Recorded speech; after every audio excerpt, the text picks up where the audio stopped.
the short videos, all dealing with emotional intelligence. And there's a link in there as well for you to become a friend of Express, because I want to make sure that you're connected to my network to grow your business and to grow your brand. Again, this is Donovan Hilton. My apologies, Lord Donovan Hilton. And I'm here with Lady Malika. She's not here, but Malika Hilton, she's not here, but I could not have done this without her. We are Hilton Elite Marketing Agency. Thanking you for your time. We will see you at the top. And remember, we're more than just marketing. Grace.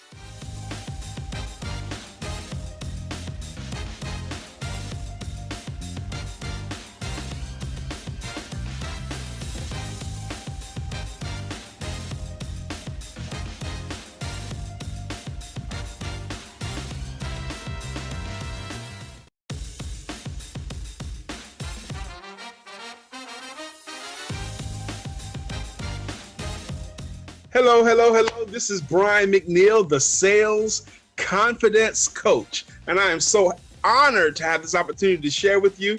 And I'm going to get right into it, because not only am I the Sales Confidence Coach, I am a sales coach, sales trainer, sales author. And I really believe that there are so many amazing entrepreneurs out here that would earn so much more money if they understood how to sell themselves and their services the way that people buy today, not the way they bought yesterday or the way they bought 10 years ago. There's some of them are still trying to use antiquated selling methodologies. Now, I'm here to help them to sell more and earn more money than ever before. I'm gonna say up front, if you offer a service that genuinely does help people, then you owe it to them, OWE, to them, to sell it to them. As a believer, I have read in Proverbs 11 and 26 that the people will curse the ones that would hoard the grain. They wish blessings upon the ones that will sell it. Your grain is your intellectual property. Your grain is the solutions to the problems that you resolve. Your grain is the way that you help the world. And if you have a way to help the world, then you owe it to them to sell. Pitching and tell your story. There might be one or two of you didn't hear me. Let me say it again. Stop pitching and tell your story. Hopefully everyone heard me at this point, to stop pitching and tell your story. Pitching was a concept that got popularized. It was always popular in this country, 60s, 70s, and 80s, but this concept called an elevator pitch got really, really popular in the 90s and moving forward. The concept is, can you get on an elevator with a stranger and tell that person what you do in such a way that they understand what you do, and maybe even be compelled to do business with you before the elevator stopped and you both got off? Learning how to do your pitch in that short time slot, 30 seconds to a minute, that pitch. I want you to stop pitching. I'm gonna tell you why. If I were in front of you and I pitched the ball at you, what would you do with that pitch? You're either going to swing at the ball or you're going to dodge the ball, right? Now, do you want your potential clients to swing at your offer or swing at your story, or do you want them to dodge you, or what do you want them to do? Or do you seem like positive connotations? Also, enough people still today of the word selling and salespeople that by keep going this whole concept of pitching and deals, pitching to a lot of people. Would you rather go and pitch? Would you rather hear a pitch, or would you rather hear a story? Now, we that love stories. Two types of people that love stories. One of them is children. Children love stories.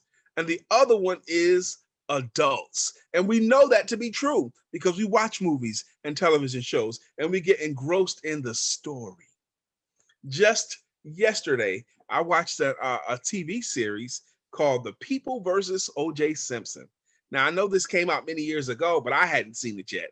So I kind of binged watched it. And once I got into the show, I watched all 10 episodes. I watched one after another. And it was such a beautiful illustration of the power of stories. Those of you may remember Marsha Clark and her team, they had mountain of evidence against Mr. Simpson. Johnny Cochran and Bob Shapiro and F. Lee Bailey, they had stories. And they knew up front the winner of this case is going to be the side that told their story the best. The side that told their story the best is the winner. So much of sales, when you're in any kind of industry, whether you're in insurance or coaching or whatever, real estate, a lot of times people think that they're competing with someone else or competing with anyone else or any. They sell. You're not competing with them or the organization. You're competing with how well they sell. The one who has the best service doesn't necessarily earn more money than the ones who have average service. The story the best. Now, here's the other thing you need to know about the story, and I'm going to teach you how to tell your story today in the little bit of time I have left, because I'm not going to get you dressed up with nowhere to go. I'm going to fix your broken elevator pitch right now, and I'm going to teach you how to tell your story, and that takes about 30 seconds long to tell. To want to do business with you, but it also allows them to see you as a resource and as a benefit. And that way they can refer other people to you. When they see you as a resource, happily refer other people to you. Now, you and your story. You must get this mastered because the average American knows about 600 people. And if you don't tell your story well, they can't refer anyone to you. So let's go ahead and conquer that now. And then I'll tell you some more stuff. Very often, entrepreneurs don't like the question don't even like the question of what do you do for a living? Because they find themselves in that quandary of trying to, how do I answer that? Do I give them a cute answer? Well, I'm in this kind of business or that kind of business, or they give them a descriptive answer and they're trying to describe all the stuff they do or whatever. But either way, a lot of times it doesn't feel comfortable to the entrepreneur.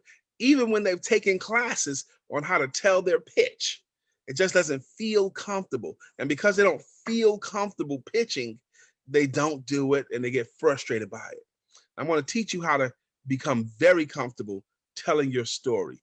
First, embrace the concept of stop pitching and telling your story.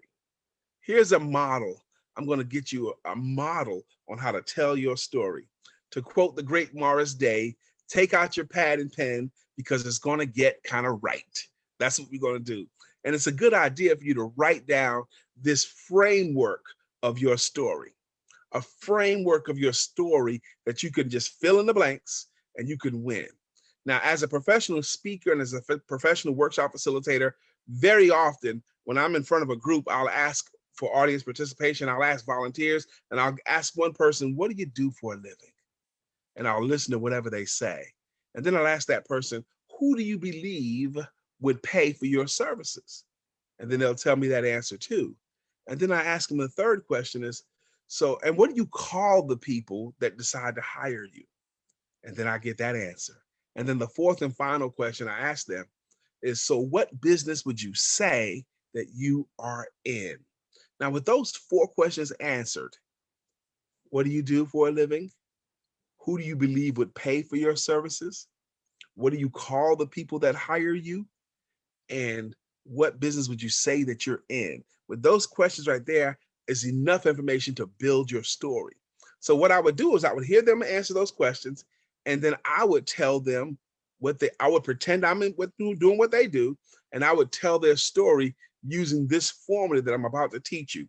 Very often when they hear this formula that I'm about to teach you, they hear me regurgitate back what they do that sounds way better than what they said, their jaw hits the ground. They can't believe it. And they themselves are compelled to want to know more, and you will be too.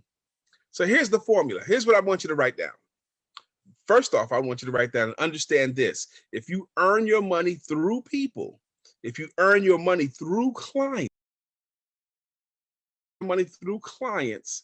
your real business is the capturing and keeping of a new client. Yes, it is. Your real business is securing the to get them, but your real business is securing business. Now, this is not what you tell people. I don't want you to tell people that my business is capturing and keeping new clients, but I want you to understand that. I want you to understand that your real business is securing the business.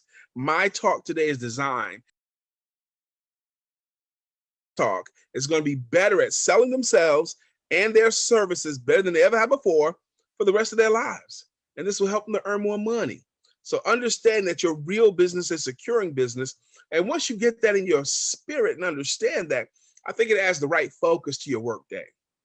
But once you've written that down, I want you to write these words down. You know how. You know how, ... You know how, ellipses.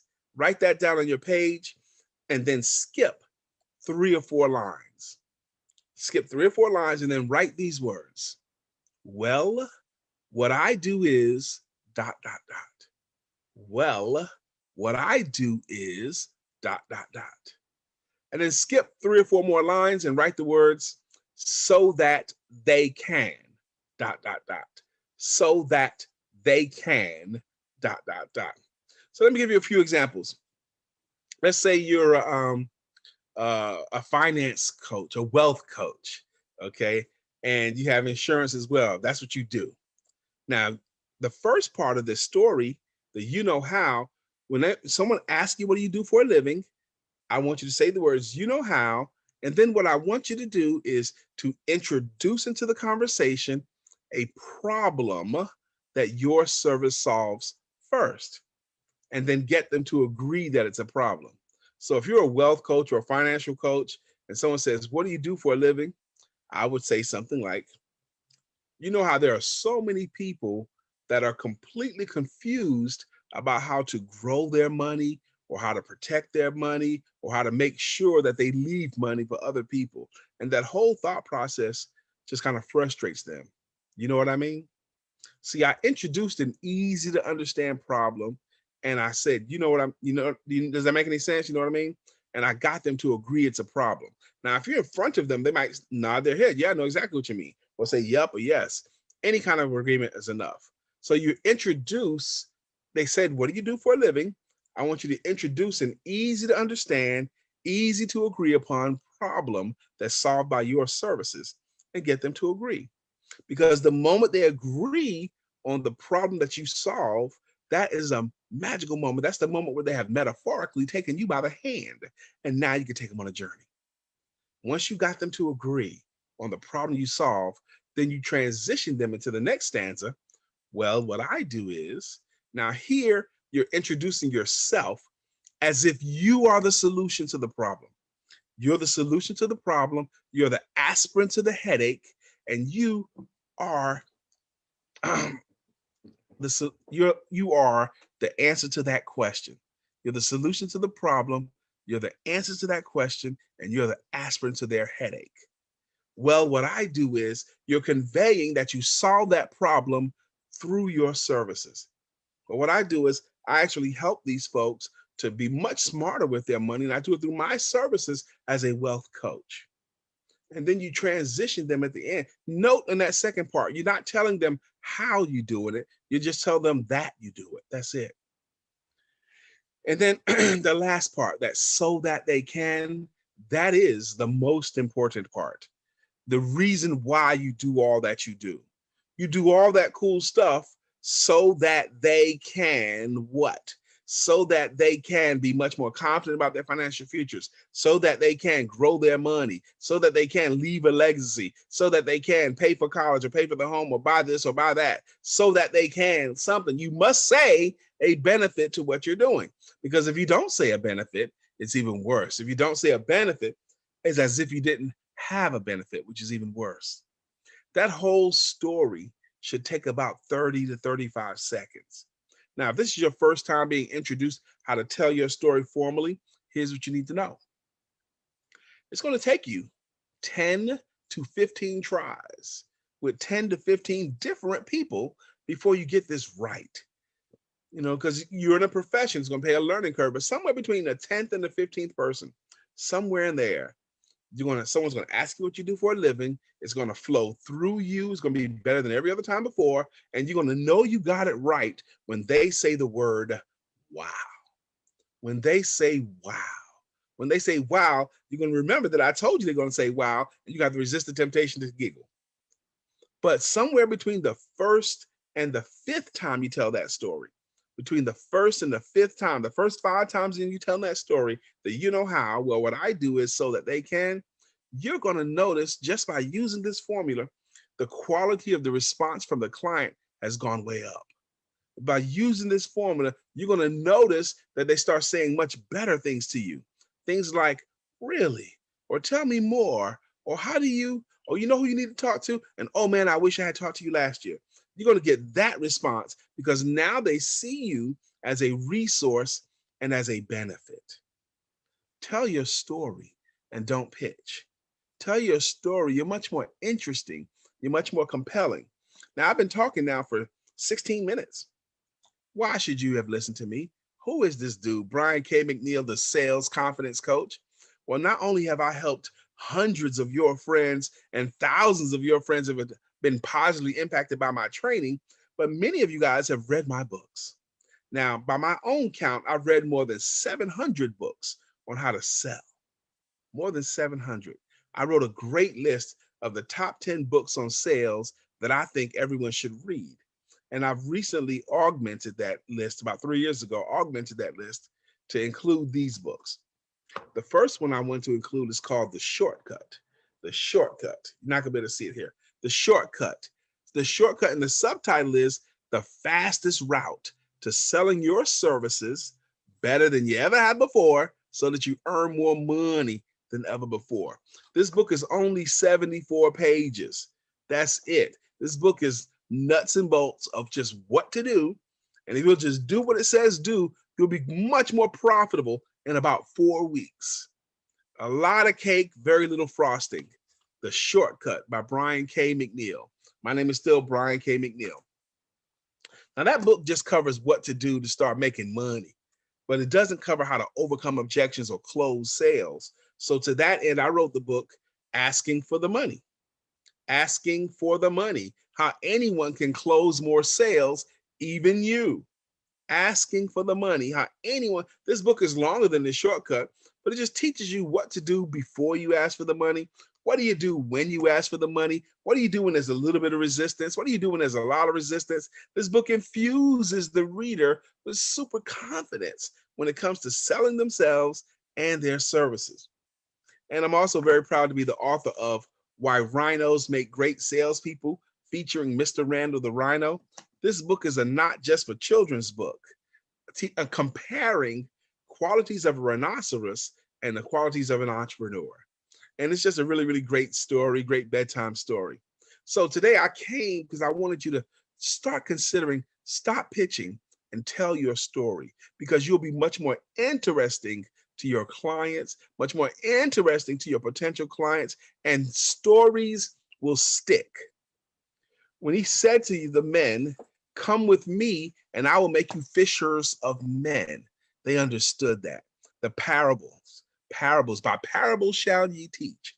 The last thing I want to say is this concept called the sin of the desert. Now, the sin of the desert is when you know where the water is, but you won't tell anyone else. You know where the solution is, but you're keeping it to yourself. If you offer something that really does help people, then you owe it to them to motivate them to take advantage of what you offer. If you don't do what you must to motivate them to take an action, then you're committing the sin of the desert. And the sin of the desert is the height of selfishness. Learn how to sell your good water. Learn how to sell it. My name is Brian K. Mcneil. I am the sales confidence coach. And I know that someone today got an answer to a question. God bless you.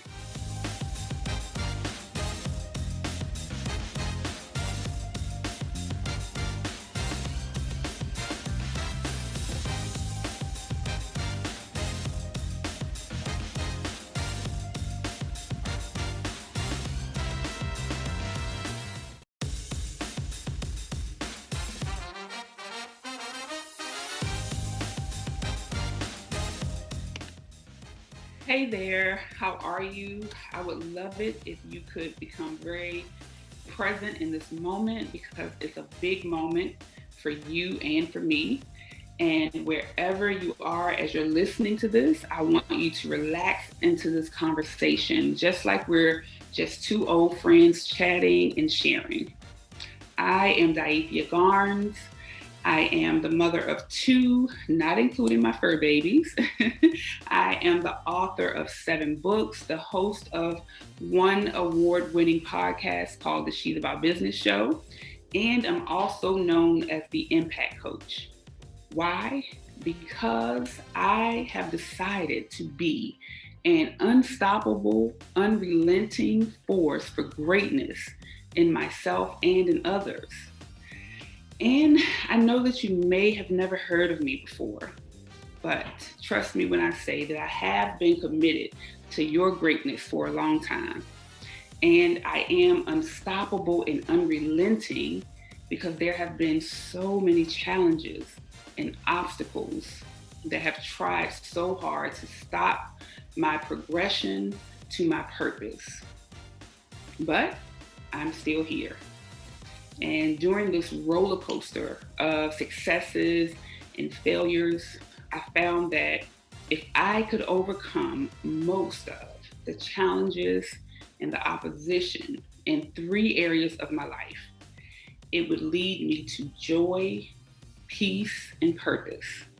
And so, She's About Business was created as a lifestyle, as a formula, and as a way of life to help women create joy, peace, and purpose in 3 key areas of their lives. But my message to you today wasn't designed to work on or talk about those 3 areas, but more to prepare you for iconic living so that you'll be ready to apply that state of being in an iconic mindset into any formula for living that you choose and that you would choose to apply to your life. So if you are listening to this message today, one thing that I'm almost sure of is that all of your life, you've been different. You've been the one who stood out, the one who tried to break the status quo of your family, your friend circles, your community. And let's be honest, that does not always work out so well for us because I'm the same way.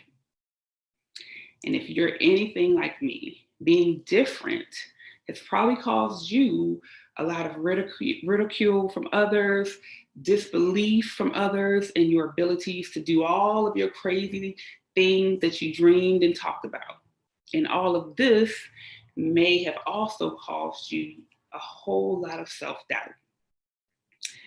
But during my moments of self-doubt, I really had to, and I still do, get clear on why I couldn't give up, on why I had to accept being different.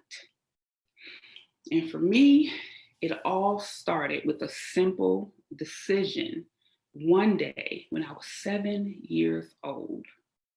Now, of course, as a child, I had no idea how difficult it would be to honor and live out this decision that I was making for the rest of my life. But with the wisdom that can only be manifested from the innocence that a child has, I still made that decision.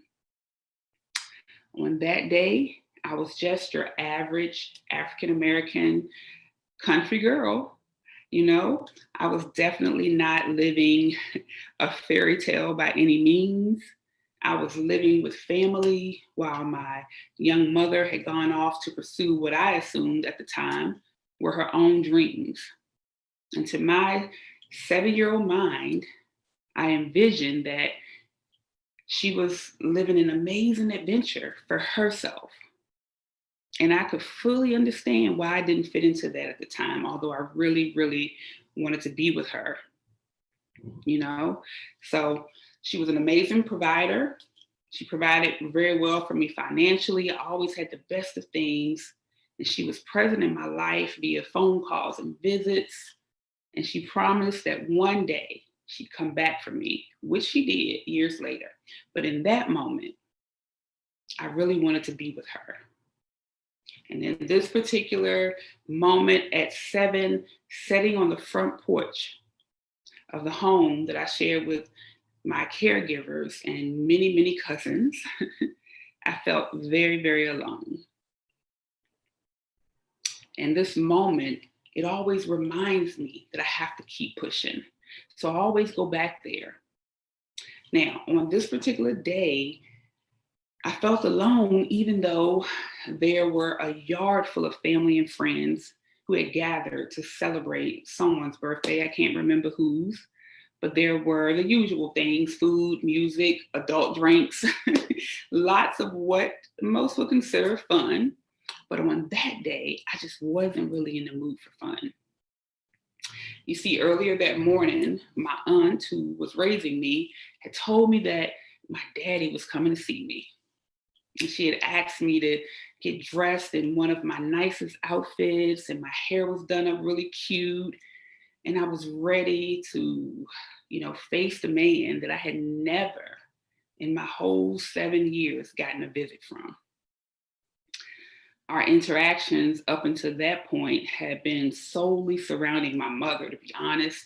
When she would come for a visit, she would take me to try to find my dad. And spotting him would be as special to me, as like seeing a Loch Ness monster or Bigfoot. I mean, really, because I didn't see him that often. And most times we would not find him. But today, my aunt said that he was coming to see me. My mom wasn't even in town, so he was actually coming to see me. And my mom had called to encourage me and to get me excited over the phone. And I had worked really hard all day to not get my clothes dirty. So I've been really careful not to play too much or too rough with my cousins, because maybe if I made a good impression on him, he would visit me all the time. And I was so hopeful. And here I was, still sitting there and waiting. But as the day went on, I started to notice that, some people had already left the party, and most of the regular culprits who were known for having one too many were already turned up.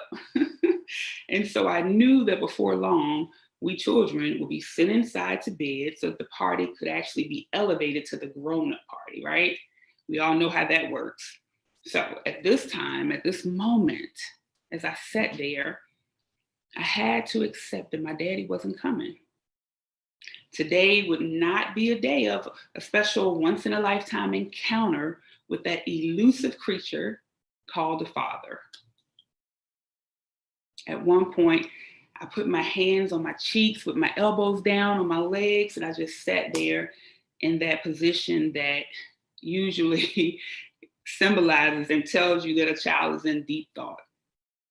And I just watched as my family was having a great time at this party.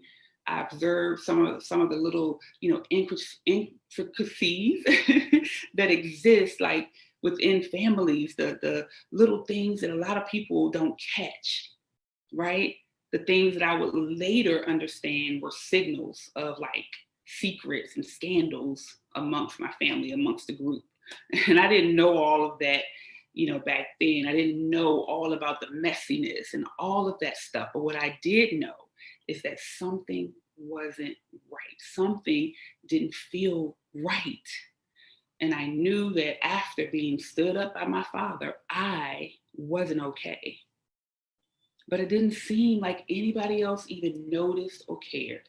Everyone at the party, my father, wherever he was, they all simply went on with their chaos, right? Went on with their dysfunction. But something changed for me on that day because of that one decision made in all of my childlike wisdom and innocence. And now, one of the biggest lessons that I use when coaching and mentoring the young women that I work with is that real women make decisions, and the quality of decisions make real women. And of course, the same is true for men. I'm not going to leave you fellas out. I didn't know or care about that at the time, but still in that moment, I made a very grown-up decision. That was my moment when I knew that I would be different than all that I saw around me. And even now, like to this day, it's making me tear up because I knew that there had to be a better way of living. I knew that this could not be all that there was. And I decided to be different than the dysfunction and the chaos and the poverty and the sadness.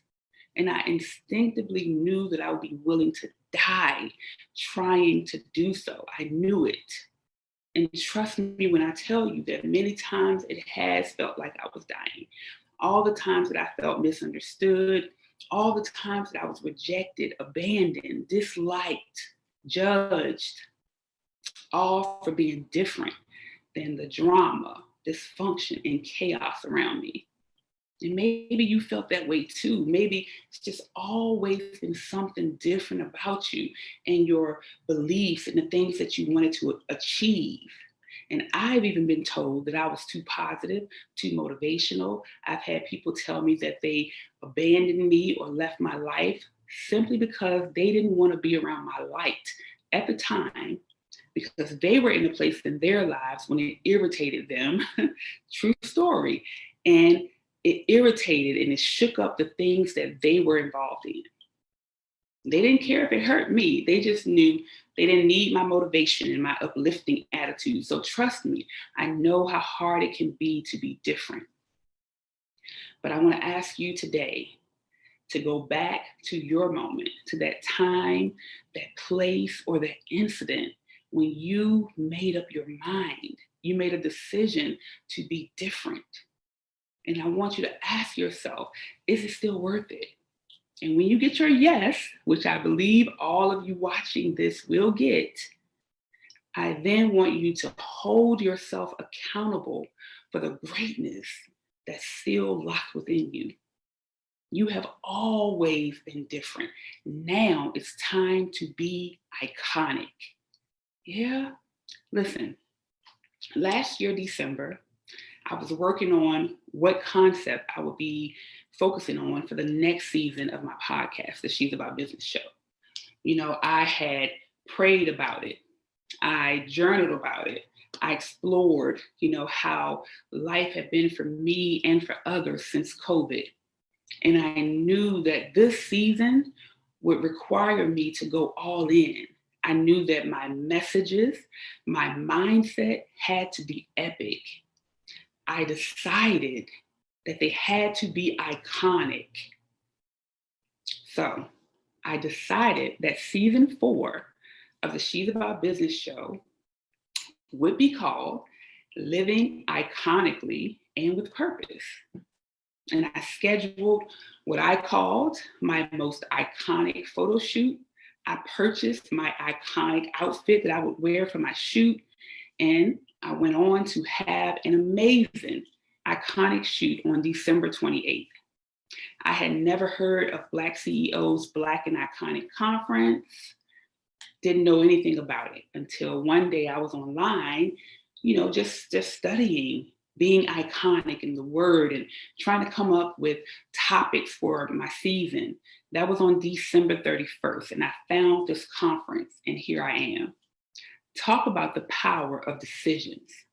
A good decision can align you with purpose. Remember, real men And women make decisions, and the quality of those decisions make real men and women. So last year in December, I decided to no longer worry about what people would say or think. I mean, if they don't like it when I am encouraging and motivational, what in God's name will they say about me saying that I'm iconic, right? That thought actually crossed my mind, but I truly believe that had I not decided to go with the iconic theme, I wouldn't be here in front of you today, because it was actually in alignment with my purpose for me to do so all along.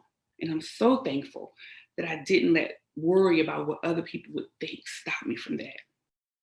So now, here we are, and we've all made a decision to be iconic. And you may be thinking, okay, I've been working hard for years. I started the business, I wrote the book, I started the podcast, but now what? Well, now it goes back to your decisions, right? And I want to give you 5 questions that you need to ask yourself so that based on your answers, you can make decisions that will help you get in tune with and be aligned with your iconic purpose. Because again, I'm assuming that since you're here, you've already made this decision. So now it's just time to step into it. So my first question to you is, what value are you bringing to others? I mean, this one doesn't really need much explanation, right? Outside of your family, children, closest people in your life, what value are you bringing to others? Or are you stuck in a place where you just can't seem to get over your own needs, wants, and desires? Think about that. Okay? And I want you to make a decision. I want you to decide to be of even more value to others in your very own special way. Okay, next question. If you died today, what gifts meant for the world would go with you to your grave? During a really tough time for me, when I was really questioning if I could do it, right? If I could keep pushing, I read the quote by Oliver Wendell Holmes that said, "Many people die with their music still in them." And it made me think of those people like my father, who they say was actually very creative and talented at art and funny. And I thought about all the art and creations that possibly died when he died because he made a decision to put a bottle before living out his purpose. And so I made another decision, this time led by the grace and guidance of God, because I'm a grown woman now, I'm not 7. And that decision was that I would make every attempt to get this music, this work, these books, these words, and everything that is meant for others out of me, because they were never meant to go to my grave. They were meant for the world. What's locked inside of you that we all need? Third question. Who are you becoming? Listen, I'm gonna be real honest with you right now. Sometimes I get so frustrated with people and their behaviors and how they affect me and how they affect those that I love and others and even themselves, that I really want so bad to be less holy and so much more hood.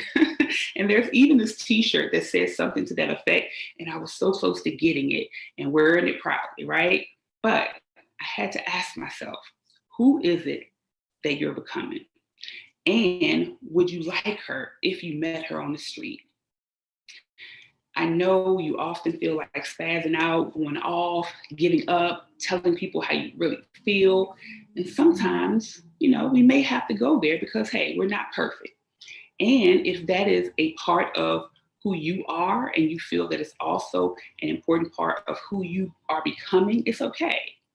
But let's not forget that whatever we do and whoever we're becoming, it has to line up with becoming something great and iconic. And we must hold ourselves accountable to that, and our behaviors and our actions and our words have to line up, right? Because it all has to line up with our ability to carry out our purpose and to, be the person that we say we are. And the answer is going to be different for each of us. Just make sure you are clear about who you are becoming. So this leads me to my next question. What are you a symbol of, and are you pretending? Okay, so an icon is just a symbol of something, right? So the Statue of Liberty is an icon. It's a symbol for freedom. But if we were to crack the Statue of Liberty open, we would not find freedom inside, right? It's just hollowness and probably a lot of dust and spiders and webs, right? Living creatures, though, are special in the fact that we actually have the ability to embody what we symbolize, not in a tangible way, but in our characteristics. So a bull, for instance, is a symbol of fierceness, and an elephant for intelligence, right? These creatures, they actually embody these characteristics. They are not faking it, right? If you mess with the bull, you will get the horns, right? They are not faking, they are not hollow. They actually have inside of them what they portray, what they symbolize. Do you? A former mentor gave me the name Impact Coach. I didn't want to use it. At the time, I was like, I just didn't see, even though I was coaching people around the world and I was really committed to the people I was working with, I just didn't see how truly committed that I had been and I was to helping others be great. But she saw it because I was actually doing things that were impactful. So she said, this is who you are, right? So whatever you say that you stand for, whatever you want to be iconic at, make sure you make it a way of life so that other people can see it, and you will be a true symbol and beacon to them in that area. Don't be hollow, right? All right, my last question 5 is, what environments are you forcing yourself to be a part of? Listen, let me tell you a secret, okay? You are just not going to be it for everyone or every place. Stop trying to force it. Man, listen, if I would have actually listened to my inner voice, which I accept as God's spirit, if I would have listened every time it said to me, daughter, Daivia, it's time to leave this job. It's time to leave this relationship, for God's sake. It's time to leave this inner circle, this position within your family, whatever. I would have saved myself a lifetime of hurts, tears, setbacks, and devastating heartbreaks. Sometimes we try to force ourselves on people and situations because we are seeking validation, acceptance, right? Especially someone coming from the background that I had, right? Where I didn't get that from my father. Or, we tell ourselves it's the right thing to do. Even though if we look to the big book of how to make decisions, which is how I see the Bible, we are actually under no scriptural obligation to stay in relationships that break us and destroy us, or situations. Why do we force it? And regardless of what your spiritual beliefs or background is, you have to know that making covenants with the wrong folks, aligning yourself with the wrong fight, or placing yourself in the wrong environment will not work out well for you. So I end with saying, you have always been different. Now it's time to be iconic. The world needs you. I need you.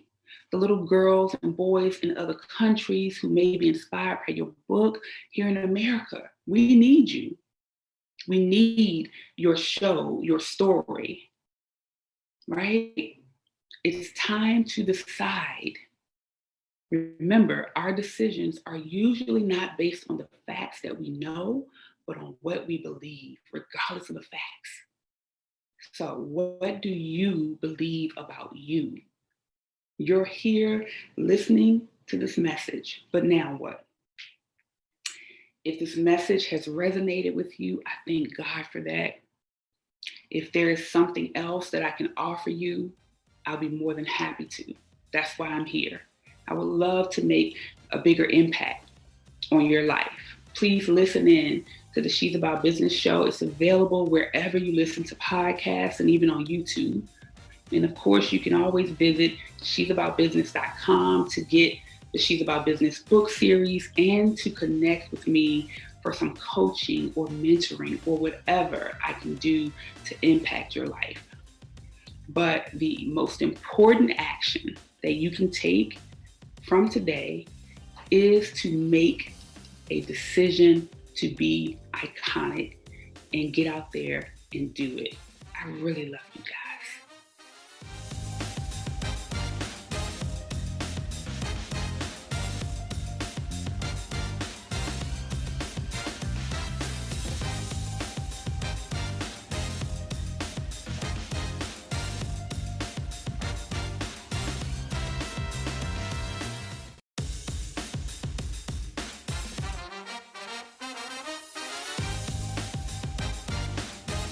Hi, everybody. My name is Joanna, and I'm with Internet Radio Organization. I am the owner and founder of IRO, and we work with businesses to help them create podcasts. Today, I'm here to tell you guys a love story, and not just any typical boring cliche love story, but a real love story.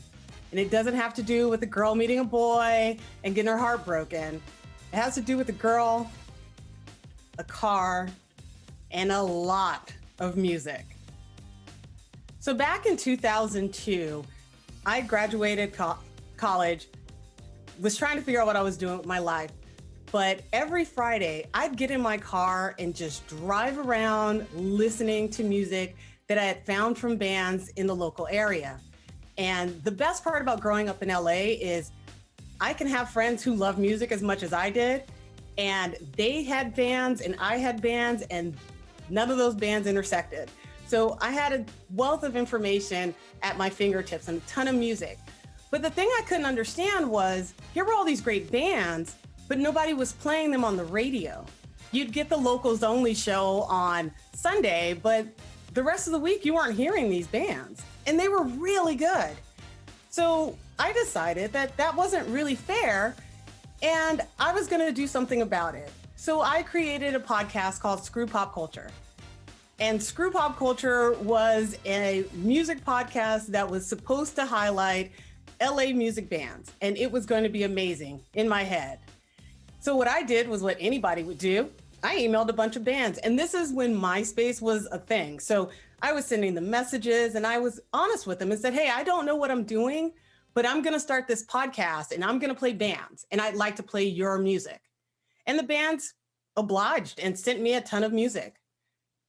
Now, I'd love to tell you that that first episode was amazing and I knocked it out the park. But in all honesty, it took me 2 hours to record a 30-minute podcast that had 6 songs in it. And it was terrible. But it started something. It started a chain reaction.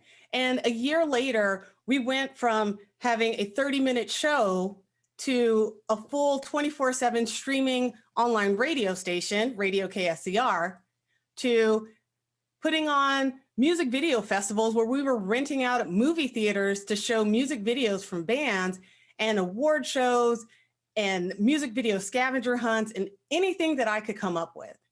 But the start was setting up that podcast because I loved music. And I'm here to tell you that if you've got something that you're excited about, that you want to do, now's the time to do it. There is nothing stopping you. And I'm going to talk about 5 tips to help get you started. So I'm not going to just push you out there and say, you can do it. Good luck. No, we're going to go and walk through some of the steps that I took how I made adjustments, and where we're at today. So step one, we're going to talk about reverse engineering your project. For me, when I did the podcast, I knew I wanted to do a podcast. I didn't know anything about podcasting. And at that time, no one had podcasts. So I really couldn't figure out how to do a podcast. But Apple Podcast was incredibly helpful. And there were a few people out there doing podcasts that you could find information. So you just information dug. When I did the music video festival, I knew I wanted to watch a music video in the movie theater, but I didn't know how to do it. So I started with the end product. I wanted an award show. I wanted to watch music videos in a theater, and I worked my way backwards. When I did my award show, I knew that I wanted to walk on a stage, hand out trophies to an artist for something. So I started with the stage and said, okay, I need to find a venue. So I found the venue. And then I said, okay, I need to get trophies. Then I need to find an artist to give an award to for something. So once I started at the end and worked it backwards, it wasn't as daunting as starting with something as big as I want to have an award show. Telling yourself that you want to do something sometimes is so overwhelming that it is incredibly hard to get started. But if you can envision the end of it, then we're going somewhere, because now you can reverse engineer to figure out how you started from the end to get to the beginning. So I want to just take 1 second for you guys to all take a moment and think about where you want to be. Think about that book that you want to write. Think about that business that you want to start. Think about that project that you've always thought of doing and never got done. I want you to close your eyes and reverse engineer it. Think about the end product and figure out how you're going to get there in baby steps. Don't think about writing the full book. Think about the last page. Think about the cover and go that route. So I just want you to take like 20 seconds to do that, okay? Take a moment, think about the end, and start reverse engineering.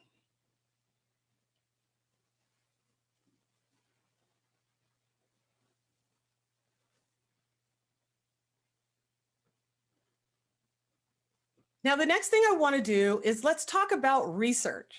We are in an information age, and it is glorious. There is nothing better than the fact that we have everything at our fingertips. If you want to learn how to make candy and be a candy store owner, there are videos about that. You can go on YouTube, you can go on Craftsy. There's all kinds of stuff to teach you how to make candy. You want to write a book? There are so many coaches out there to teach you how to write a book. You want to do a podcast? Flip the mic on. There are people out there who are going to give you a template and say, here is the structure to podcasting. This is how it's done. You want to be a rock star and you can't figure out how to play a guitar? There are classes for that. We're at an age now where we don't need to reinvent the wheel. Find somebody who did something similar to what you did and ask them questions. Read their book. Don't reinvent the wheel. They tore their hair out figuring out what to do. Take their information, tailor it to you, and make it work for you. You've got this. This is amazing. Do the research. But in the process of doing the research, don't get what everybody calls analysis paralysis, where you spent so much time researching that you're stuck.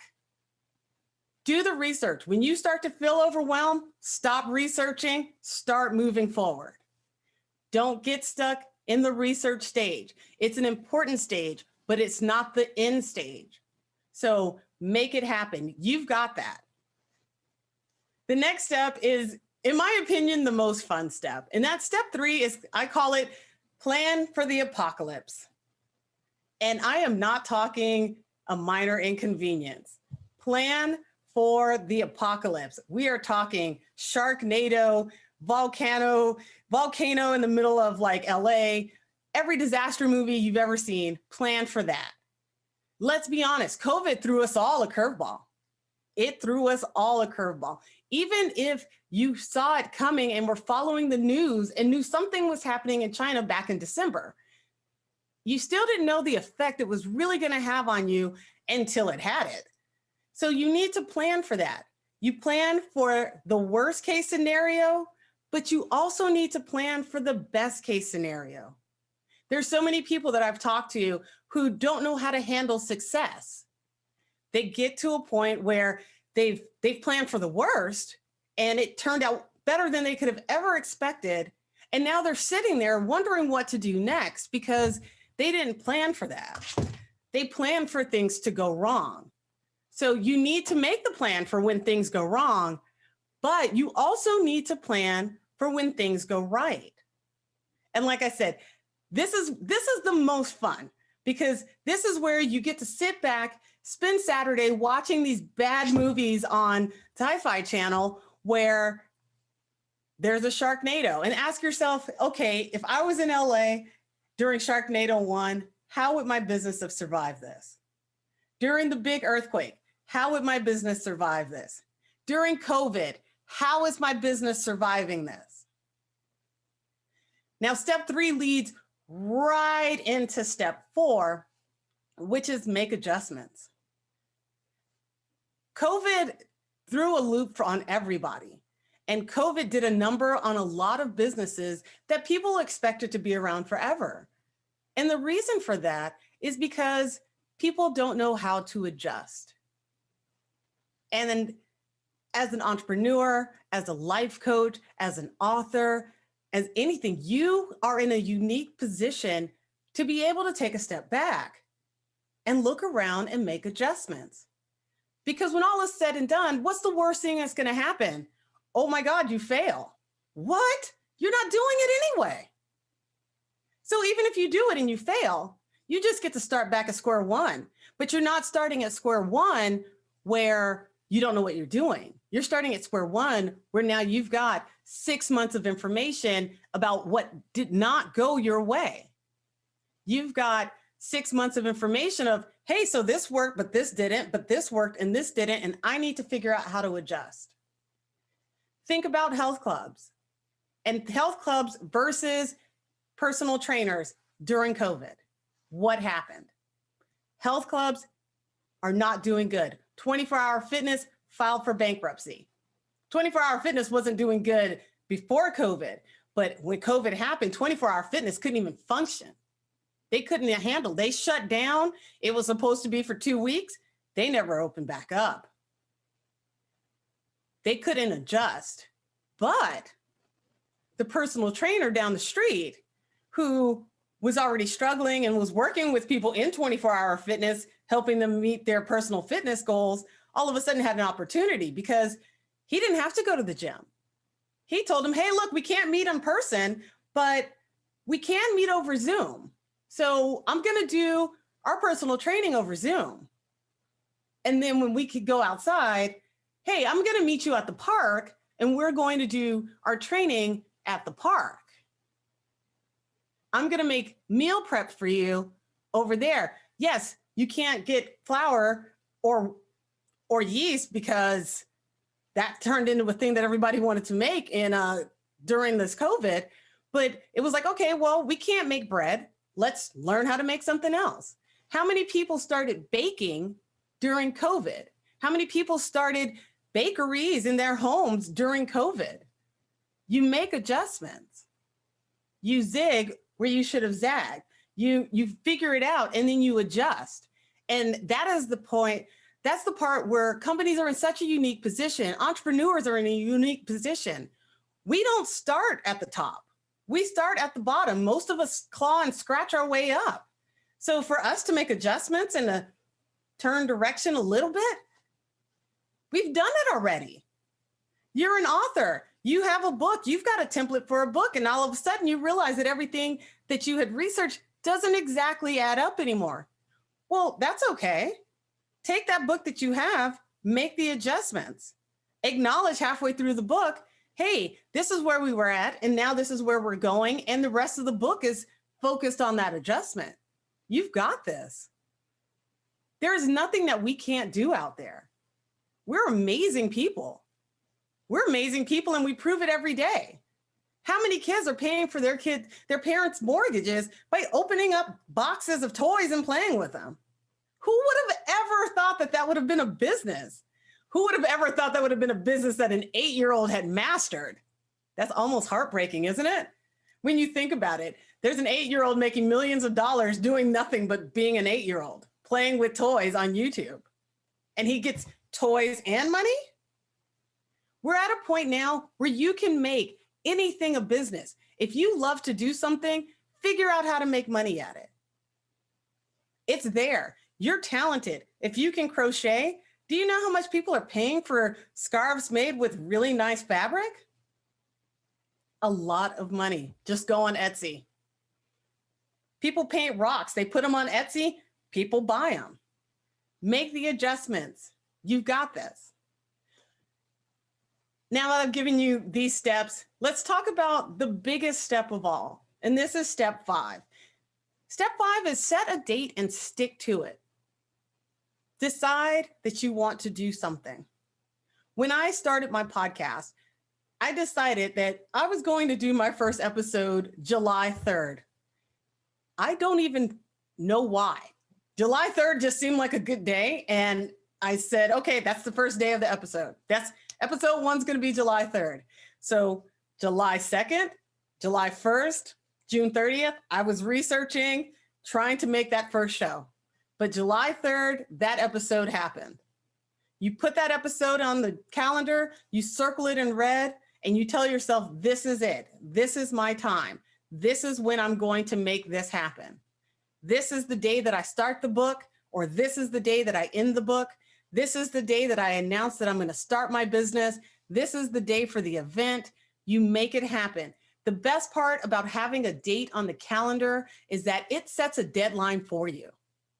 Now you look at that calendar, and every time you look at July 3rd, you think to yourself, I've got something to do that day. I need to get ready for that. You think to yourself, I've got a date. I've got to figure out how to make this happen by that date. And that's going to do one of two things. For you procrastinators out there, that is going to be the fire that gets you going.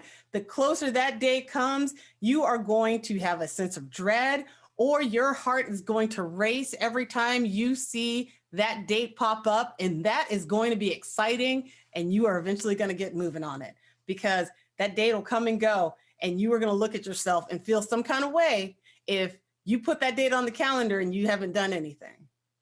Put a date, stick to it. You've got this. This is your business. This is your passion. This is your hobby. This is what you are here to do. There's no reason why you can't do it. Don't let anybody tell you can't. We live in an age where everything is possible. Absolutely everything is possible. That's kind of what makes it amazing.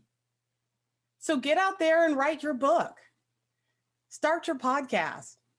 Go on YouTube, create a channel. And it's okay if you don't know what you're doing. No one does. That's kind of the fun part about all of this. We're all just making it up as we go along anyway. So why do you need to stick to your rules? Why do you need to stick to their rules?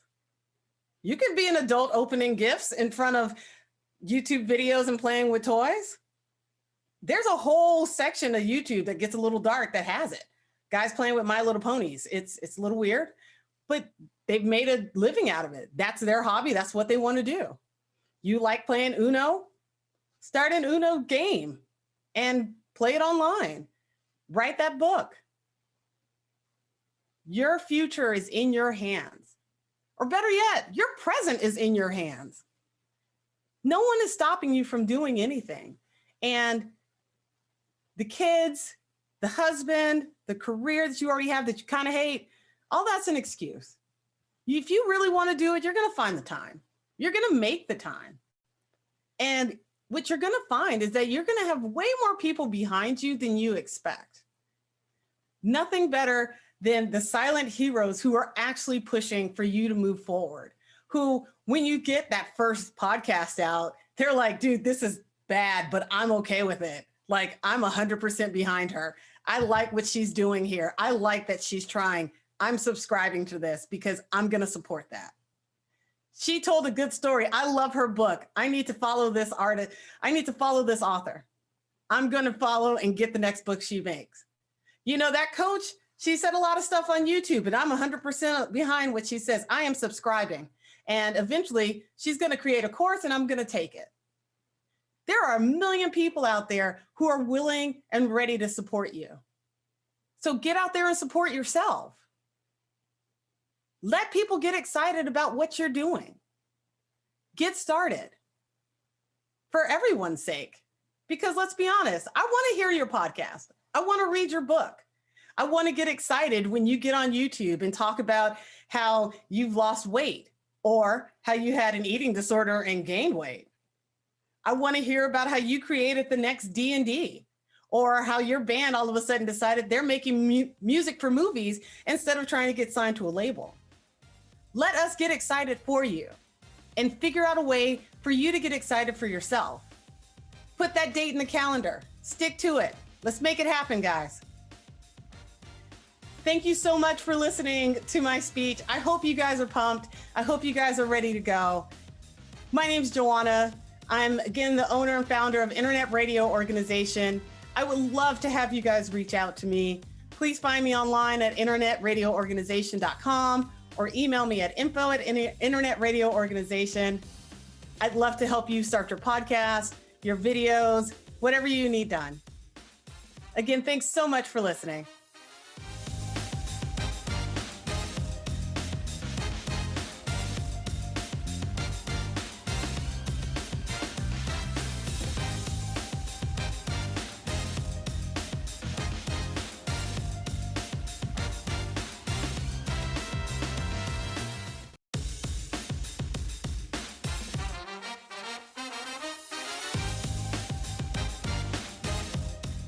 We are back on the scene, crispy and clean. Rob on the job with the CEO team. What's happening, family? My name is Robert Antoinin, and I'm your host for BlackCEO's premier event for 2021, Black and Iconic. This is day 4, our speaker and authors showcase, and I trust that as you listen to all of the presenters, you're taking notes to help you with strategies to elevate your brand, and you are gaining value in listening to the stories for your benefit. So as we move along, guys, I want to make sure that you tell a friend about this broadcast that's happening. It's a 7-day event. We're on day 4, so make sure that you're connecting with folks. And the way that they can do that is by going over to joinblackceo.com. Again, that's joinblackceo.com to allow people to connect with this body of entrepreneurs. Black CEO is the largest collection of Black CEOs in the world. So if they go over to Join Black CEO, they can be connected. In addition, if they want to go and watch this broadcast, send them over to blackceolive.com, blackceolive.com, so that they can watch this broadcast just like you. In addition to that, for those of you who want to rep Black CEO, make sure that you go to get your t-shirts from blackceotshirts.com. And then lastly, for the speakers that you are listening to, if they're saying something that resonates with you, your business, and your brand, go to bizfreegifts.com so that you can continue to connect with them and get a free gift as a benefit for going over to bizfreegifts.com. And then the last thing, I know I said the last thing the last time, but make sure that you are signed up. Get your virtual seat for the masterclass that's happening this weekend. You can get that at blackceovip.com. That's blackceovip.com. I truly want you to take advantage of the masterclass. We have some of the best folks in the industry, like Andy Enriquez. So you want to be connected to that masterclass. Listen to what master facilitators have to share with you so that you can help to continue elevate your brand and your business. So please go over to Black CEO VIP. The last time we talked, family, I had a word and a message for speakers, and I'd just like to share something for the authors now. I talked to my super friend Sheree Robbins, who is a Schuster's best-selling author. In fact, she helps entrepreneurs to get the words in their head to be on a page and then later into a book that the world can consume and read. She told me that I know you want to write your book, but you have to understand that the book is not about you. The reader of your book has to be the hero in the story. And I didn't understand that when she first said that, but she said that you have to provide a transformation for the reader. In other words, it's not enough just to talk about your pain point. For the benefit of your reader, you need to talk about the transformation that happened as a result of your pain point. How you got over, how you elevated and you arrived on the other side. So make sure that you understand as the author, your reader has to be the hero in your story. And it's not enough just to talk about your pain point. Again, you have to be very, very clear about the transformation that happened as a result of your pain point. And when you do that, you are well on your way to having your best-selling book published and consumed by the whole wide world. My name is Robert Antoinin, and I approve this message. Peace.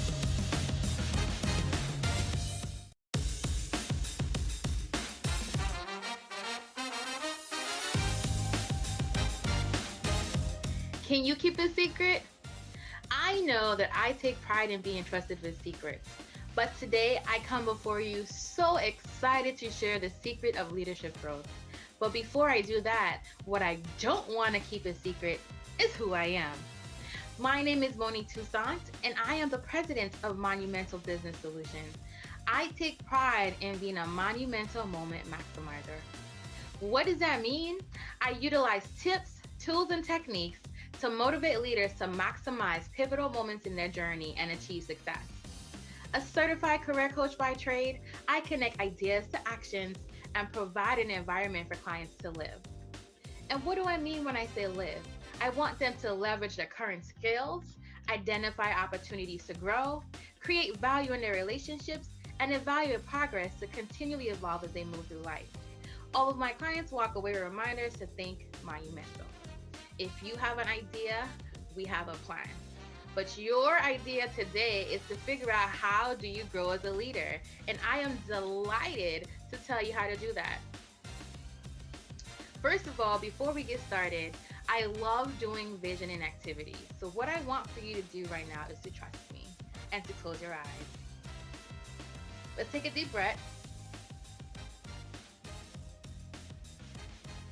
Are you closing your eyes? I can't see you, but I'm trusting that you are. So close your eyes. So if your eyes are closed, then you can't see that mine are open. So I'll close my eyes with you. What we want to do right now is to picture yourself in 5 years. Your alarm is going off. What are you doing when you wake up? Are you on the beach, the mountains, in the desert? Are you working for yourself? Are you working from home? Are you working at home? What does your future look like? What are you doing? Where do you want to be as a leader? And how do you want to get there? Light work, right? Open your eyes for me, please. Today, my end goal is to help you figure out how you get from where you are today to where you just saw yourself in the future. And the way I want to do that is I want you to think about leadership as a garden of well-developed ideas. It's not enough to just have a great idea. You have to implement it for it to be more than just a figment of your imagination. Now, this would be the part, if you've seen me before, where I kind of like do a temptation gig and say it's just my imagination. But it's a lot of people, and I think my mom's watching today, so I probably won't sing that for you. But I want you to keep that in your mind. Leadership is a garden of well-developed ideas, not just any idea, the ideas that work for you, the ideas that you take the time to develop a strategy for. That's what you want to work on. And how we're going to do that today is to think about how to grow. One of the examples that I thought would be the most visual and most appealing to you is to think about a plant. We all can relate in some form or fashion, even if it's just back in school when you had to water the seed and watch it grow, or you've seen it on TV. I know that we all can think about a plant and what it needs to survive. So if you've heard me speak before, you know that I am the queen of acronyms. And so what I've done today is created an acronym for the word plant. All right, so let's think about this. P is to prepare, L is to leverage, A is to assess, N is to nourish, and T is to trim. Again, you have my accent come in here and there. Just want to shout out all my West Indians. I am from the Virgin Islands. But when you think about trimming, all of the things that I talked about happen to a plant at some part of their life. And so what we're going to do is take a little time to walk through these 5 parts that you should continue to do to grow as a leader. Okay. So when I say prepare, what does that mean? You, in theory, know what the word prepare means. I don't want to make any assumptions, but what I want to tell you as it relates to your leadership growth is when you prepare, you have to identify the areas of necessary growth. Where do you want to grow? Where do you want to be planted? What kind of soil do you need? You need to research the potential solutions to the problem you want to solve, or the problems that you anticipate having to get from here to there. You want to commit to making the investment to grow. A plant does not get up and walk away. A plant is rooted in the ground and it puts time and effort into growing what it wants to do. So before you make that level of commitment to the growth you've envisioned for yourself, you want to make sure you're doing it for the right reasons, in the right places, with the right people. After you've prepared yourself to grow as a leader, you want to leverage. And when I say leverage, I want you to think of light. Find your sources of inspiration. Leadership is hard work. I would be lying if I said to you, this is the easiest thing I've ever done. Becoming a leader, becoming a force to be reckoned with, and working my way to billionaire status, working on it, putting it in the atmosphere, manifesting it, right? By finding your sources of inspiration, finding your why, and remembering why you want to do it. It's not so much you want to do it to be successful. Why do you want to do it? What is going to motivate you in those moments of, I don't want to do this anymore. I'm done. Y'all can have it. Walk away. It's not for me. I am done. If you don't know why you're doing something, it is harder to stay motivated. And then once you found your light, because think about plants. You don't want to plant a cactus in the rainforest. A cactus does not require rain every day to grow. The same way you wouldn't take a lily and plant it in the desert, right? So figure out where you can plant yourself, where you have the support to grow. You want to leverage the resources in your circle. You want to leverage the resources in your family. You want to leverage the resources that you have access to, but you have to plant yourself where you have the support to grow. So don't set yourself up. Prepare. Make sure it's what you want to do and you're doing it for the right reasons. When you leverage, find your sources of light, figure out how much light you need, and plant yourself where you have the support to grow. Easy, right? In theory, everything is easy until you try it. And then once you've put in the work to do that, I always, always, always encourage you to assess where you are. And I say this with all sincerity and from a nice place. You're not always where you need to be in the time you need to be there, in the period you need to be there. And so it's very critical for your leadership journey for you to figure out is where you are working for you. When you close your eyes at the beginning of this session, you saw yourself. Is where you are working right now working for you? Is the ground fertilized? Do you have the right nutrients in the ground that you are working on growing in right now to be where you want to be in 5 years? You have to be honest with yourself. You have to take some time and figure out, you know what? This is not working for me. Or you know what? This is perfect. I can grow where I'm planted. I am receiving the nutrients, the sunlight, the water, all of the things that I need. And Once you figure that out, you stay or you go. Leadership requires tough decisions. And sometimes you have to make the best decision for you and what motivates you. Remember your why. If there's something you truly want to do and you think you're great at it, you know you're great at it, you can't sleep at night because you're thinking of ways to do it better, make sure where you are is where you need to be. And then to support that, you want to nourish it. So we said prepare, figure it out, leverage, find your light, find your why, find your people, assess, make sure it's working for you. If it's working, great. If it's not, let's come up with a strategy. And then you want to nourish it. If you've decided that where you are is where you want to be, you are growing where you are, you want to determine how you want to grow, right? Remember, we talked about ideas without implementation equals just your imagination. And I love visioning, but I love implementation better. And so think about popcorn, pop, pop, pop. You want to prioritize, you want to organize, and then you want to plan. So now that I feel like I'm growing where I am, what is the most important thing for me? We can have a bucket list of things to do, but you want to pick maybe your top two or three to focus on first. Before you do that, you have to organize. Like, I am known for having lots of ideas, and I keep people in my circle that are very much like, okay, big picture girl, come back here. Let's get some details. Let's get this done. And so for you, you want to organize yourself. You want to select the two or three priorities for the year or the quarter that you want to work on. And then you want to make a plan. Think about where you want to be in 5 years and backtrack it. So if I want to be here in 5 years, what are the things that I need to do? Who do I need to be in contact with? What resources do I need to allocate? What resources do I already have access to? Part of being a leader is figuring out the how. Your boss, or if you're a boss for yourself and you say, this is what we want to accomplish right now, you tend to look to your leader for the how. Right? Now, your leader might delegate it to you, or as a leader, you might delegate it to the people that can do it best. But you, at the end of the day, are overall for how something gets implemented. So it's super critical that you figure out what your plan is going to be. And then you want to make sure you nourish it. Now, we're business leaders, or we're just leaders in general, and we all know about SMART goals, right?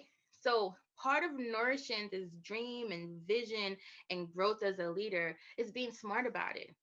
When I say prioritize and organize, I don't want you to do that without being smart, without thinking about, okay, let me be specific. In 5 years, I will own a 2-bedroom condo in St. Thomas on the beach.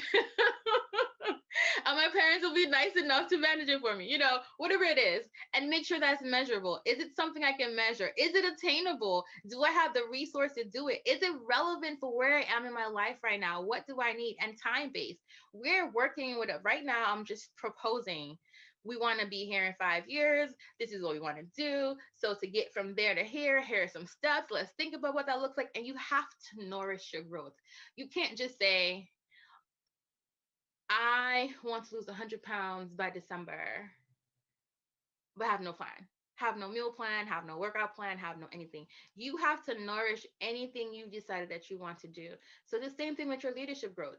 If you want to be a coach, what credentials do you need? If you want to be a president, what certifications do you need to process? What circles do you need to be present in? What network do you need to join? You cannot thrive as a leader without being intentional about nourishing what you want. A plant will not grow without light, water, and nutrients. What are the nutrients you need? What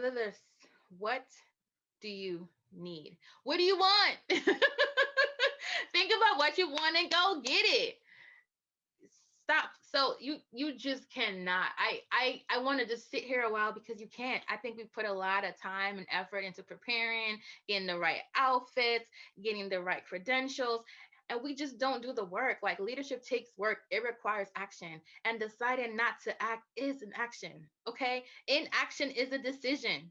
So make a decision, invest, prepare yourself, leverage, assess, nourish, and this is the hard part, right? Trim. Keep your goals manageable. Like I said in the last you can't see slides, but what I said is keep your goals manageable. And then when you think about a tree as it's growing, sometimes you have to cut out the pieces to get it where you need to be. It's stuck in a fence or wherever, it's growing too big. You want to keep it manageable. Lose the connections that are not helping you grow. And this is tough. Like, this is tough work. I love people. I love giving them the benefit of the doubt, trimming away anyone. It's so hard for me, but you have to be intentional about the people who have access to you and the people that nourish the ground that you're in, right? So we assessed it. We're like, you know what? This is not it. Or you decrease the level of access you have and then move as you grow. When you think about some plants, they start in a pot. And once they've outgrown that pot, they are moved and into a larger pot, or they're moved into different soil. You have to be prepared to make the decision to move, to grow, and to help and to allow others to help you. Again, I'm gonna go back to I am superwoman, I need no one. But the reality is none of us are an island. As beautiful and serene as islands are, none of us, no man is an island. We have to allow others to help us grow. So just trim it. Trim away those connections, keep your goals manageable, move as you grow, and allow others to help you, because as much as you think you can, you really can't do it alone. Everybody at some point needs someone to help them get up, to help them. You can't plant yourself. Someone has to toil the ground and put you in there. Find the right mentors, find the right resources, find someone you can trust with your vision. I know we have, some of us, trust issues. You cannot do it alone. All right. And so, one of the most important things to remember is leadership is an ongoing process. As your goals develop, you're going to rotate into the different stages we talked about. New goal, you plant another seed. Your leadership journey is a garden of well-developed ideas. You can have more than one happening, but you have to develop them all. And as you think about how you want to grow, again, I want to encourage you to prepare yourself to grow, to leverage, find your light, find your why, find your people. Assess it. Is it working for you? If it's not, you you know, a cactus cannot grow in the in the rainforest. There might be exceptions, but find where you need to be. And if you're a cactus and you're already in the desert and you're a CEO and a leader and it's working for you, that is wonderful. Nourish it. And a huge part of nourishing that is succession planning. A lot of us don't think about that, right?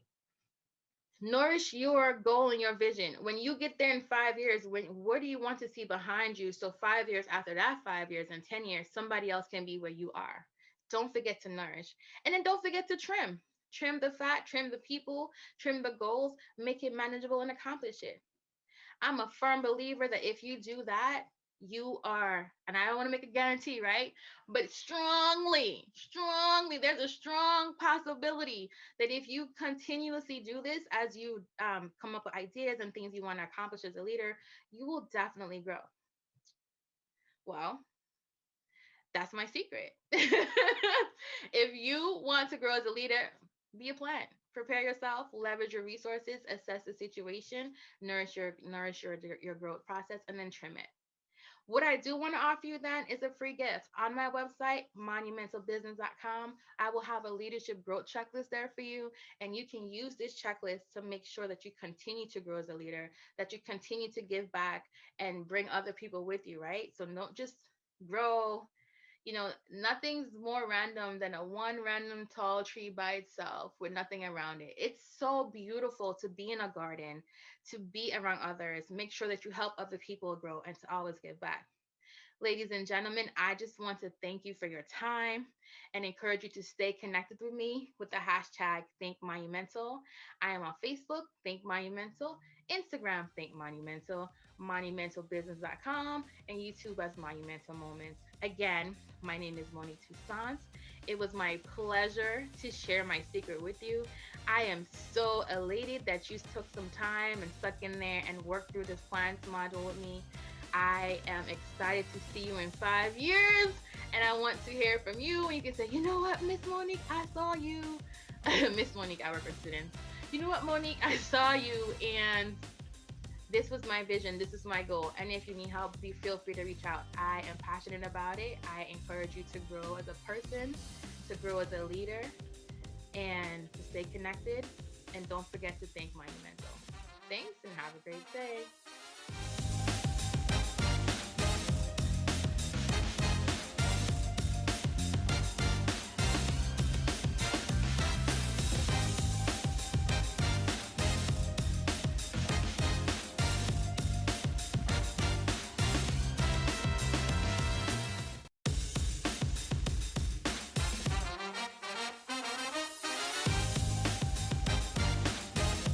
Hello there, everybody. Thank you all so much for tuning in to this presentation. This is a presentation that will, I believe, help you with your strategies, your principles, your tools, and your nuggets that you can carry with you in your leadership journey.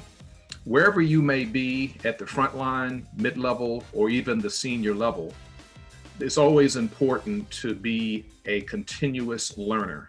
Leaders are learners. So I bring you greetings. My name is Kevin Wayne Johnson.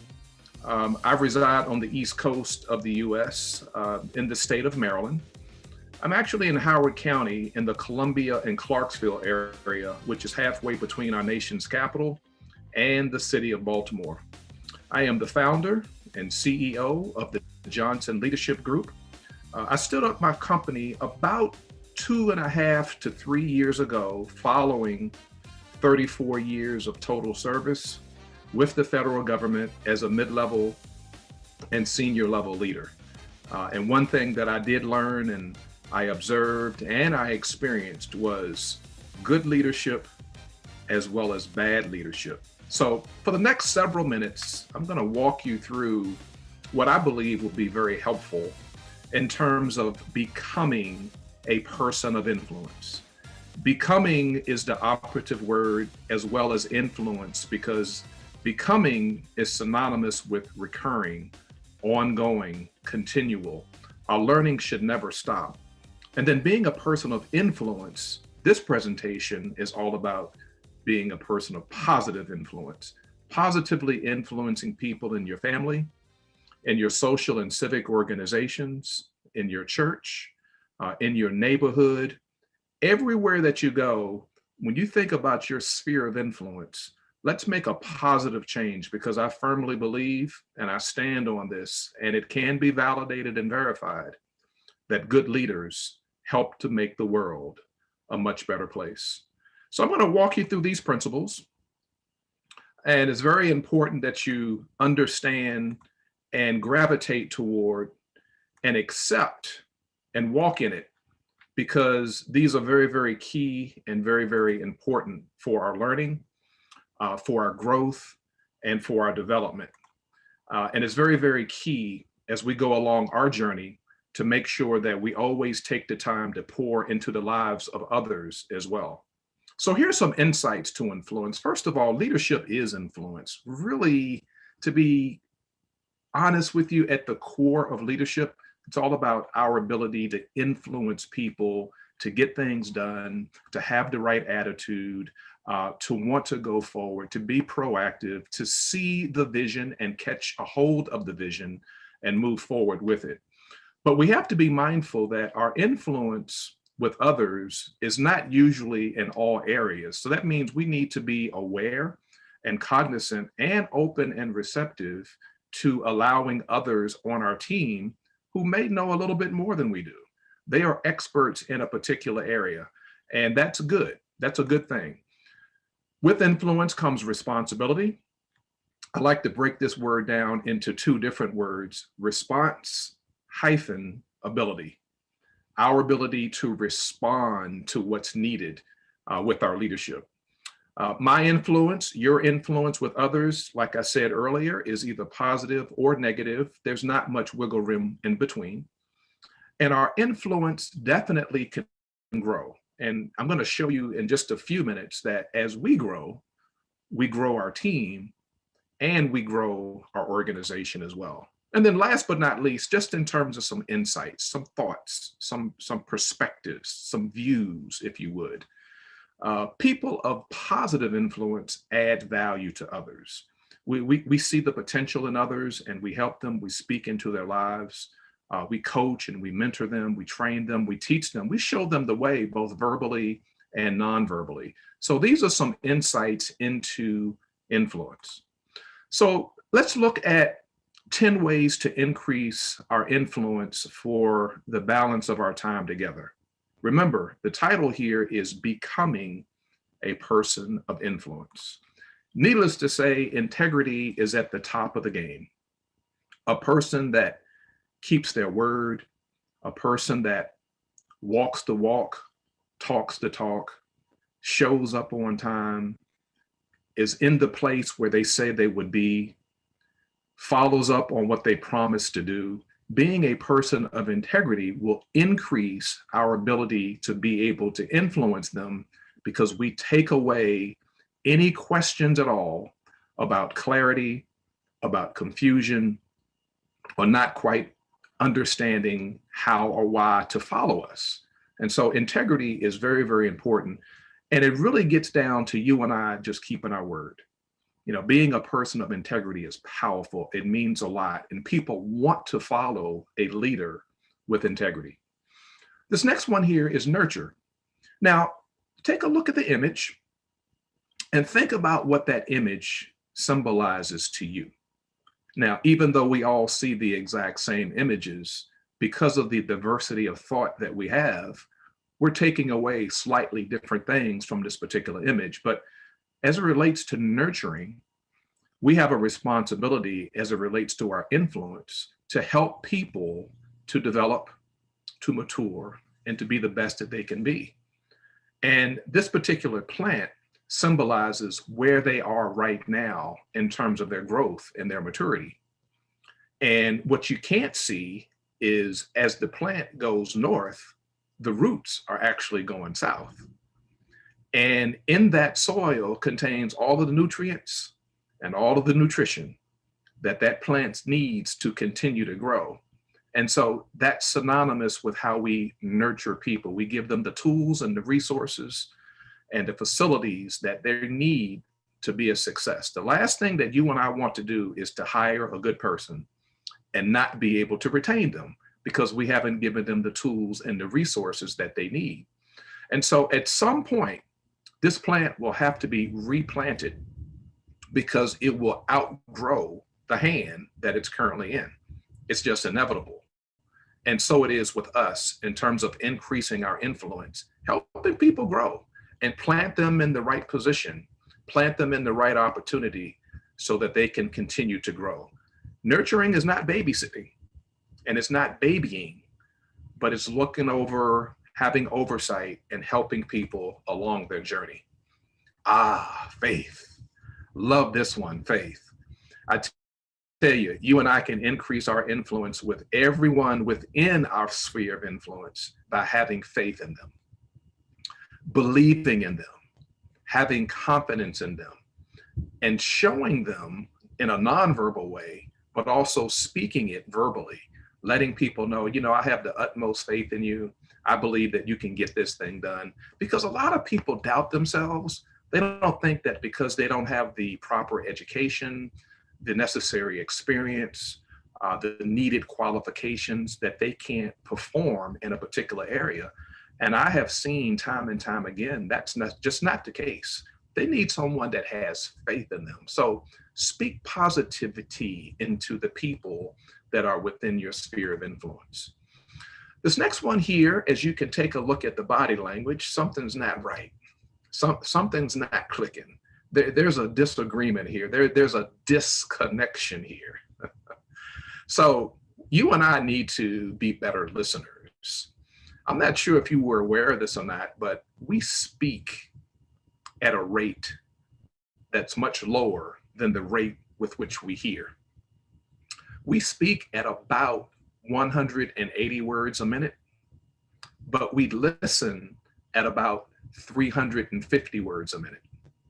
So there's a constant disconnect, potentially, unless we take the time to become better listeners. It's a skill that all leaders need to have. So let me walk you through this. First of all, when someone is speaking, and as we increase our ability to listen better, look at the speaker, ask questions.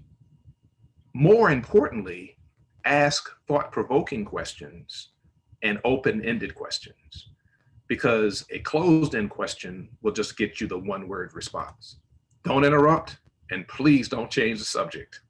Those two things will drive the recipient crazy. Don't do that. Try to take the emotion out of it as best we can. And responsive listening. An example would be, was I clear? Is there anything that you would like for me to repeat or to go over with you? Anything at all that I can do to help you? And that's responsive listening, because as a person is communicating with you, they do want to know that, in fact, you are actually listening to what they have to say, even if you disagree, and that's okay, but they want to know that you're listening. Understand is another area that will help us in becoming a person of influence. This gentleman's name is David. David is super happy. He's content. He's in his own element. David is a mathematician, and mathematicians are really into these mathematical formulas and equations, and that's what's represented here on the whiteboard behind him. Now, he understands all of that stuff that's behind him, but the key is, does his audience? So there's calculus and algebra and trigonometry and a number of other mathematical formulas that are on this whiteboard behind him. And most people don't understand at all what it is that he's talking about and what he's doing. So in order to become a person of influence, we do have to take the time out to understand people. Where are they in their personal and professional development? Take an interest in knowing what their likes are. What are their interests? What are some things they do as hobbies outside of the workplace, etc.? Because when you do that, now you're opening up an opportunity for people to have a conversation with us, and they're not walking around internalizing everything that may be happening in their life. Now, I mentioned just a little bit earlier in this area of enlarging, and I said it a little bit differently, but I knew I would get to this particular graphic. We have a responsibility to enlarge people, and that has everything to do with helping them grow. But before we help someone else grow, let's grow ourselves. So leaders are learners, and leaders are readers. I read a book a month, minimum, all right? If I'm on the airplane, I can literally, depending on where I'm traveling, I could actually read a book on the airplane. And it helps to grow who I am, give me different insight, different views, different perspectives. I have an opportunity to look at life personally and professionally through a slightly different lens, because I'm able to read and get new knowledge and information and understanding. So as we grow ourselves, then we grow our people. And then as we grow our people, now we grow the organization, and everybody benefits. But it starts with us being a person of influence, enlarging others. In alignment with that, you and I are navigators. We are like GPS. So whether you use your GPS on your phone or in your vehicle or any other gadget that you might have, you'll notice that that navigator helps us to get from point A to point B in the minimum amount of time. And it also kind of takes a look at some of the obstacles that might be in the way and gives us the opportunity to recalibrate and reroute. And so it is with us. People that are within our sphere of influence, we have an opportunity to help them go west when in fact they're going east, and we know they should go north, but perhaps they're going south. And we can step into their lives and help to navigate. So that's what a person of influence does, is help people to navigate the journey. Imagine yourself just driving on a country road. You know, you have to deal with potholes and speed bumps and curves and hills. Imagine yourself driving in inclement weather. You have to be very, very cognizant of the gear that you shift into to help with your driving in the snow or on ice. And what we're doing is we're navigating along our journey. And so it is with a person of influence. Connects. How well are we connecting with people, and how well do we connect others together so that they can be the best that they can be? So another way that we can increase our influence is by connecting with people. And I tell you, just very, very informally, again, asking people, how you doing? Good morning, good afternoon, good evening. How's the family? Hope things are going well. Anything interesting happened over the weekend? We're just making a connection with people, and it's very important. And this is how we increase our influence. Now, this kind of goes hand in hand with growing people and also navigating for people, and that we empower them. And so that awesome responsibility of being able to delegate people, to empower them to do all that they can do, give them very clear, concise, and crisp instructions and guidance and guidelines as you want them to walk toward that desired outcome. And then coming back and saying, now, make sure that you come back to me if you have any questions. If there's anything at all that I can do to help, just let me know. And then we get out of their way. No micromanaging, let them go for it. Let them figure it out. And that's how we empower people. And when you empower people, you're putting faith in people. You're building their confidence. You're having them to be more bold, and you're preparing them for the next level, because oftentimes you and I see things in people that they can't see in themselves. And I'll conclude here. I want you to be mindful of what you do as a leader. Again, whether you're frontline, mid-level, or senior level, 5 years of experience, 10, 15, 20, 30 or more. This is very key and it's very important, because we have a responsibility to reproduce others so that we can pass that baton and they can continue to run. 85% of leaders do attract followers. So it's not that difficult. It's not that challenging to attract followers, because people do need to be led. 10% of leaders attract other leaders, but only 5% of leaders reproduce other leaders. And this is key, and this is very important. So in order for us to increase our influence, we need to be diligent about other leaders that we're able to produce, and other leaders that we are able to put in place when you and I move on to our next assignment. So I want to thank each and every one of you again so much for the opportunity to spend some time with you, to deposit some strategies and principles for you to think about, for you to put in place. I really appreciate this opportunity. And I am just extremely excited to be around for the entire conference. Anything at all that I can do to help, support, and advocate, don't hesitate to let me know. This is Kevin Wayne Johnson. Thank you all so much, and I look forward to meeting you one day. God bless.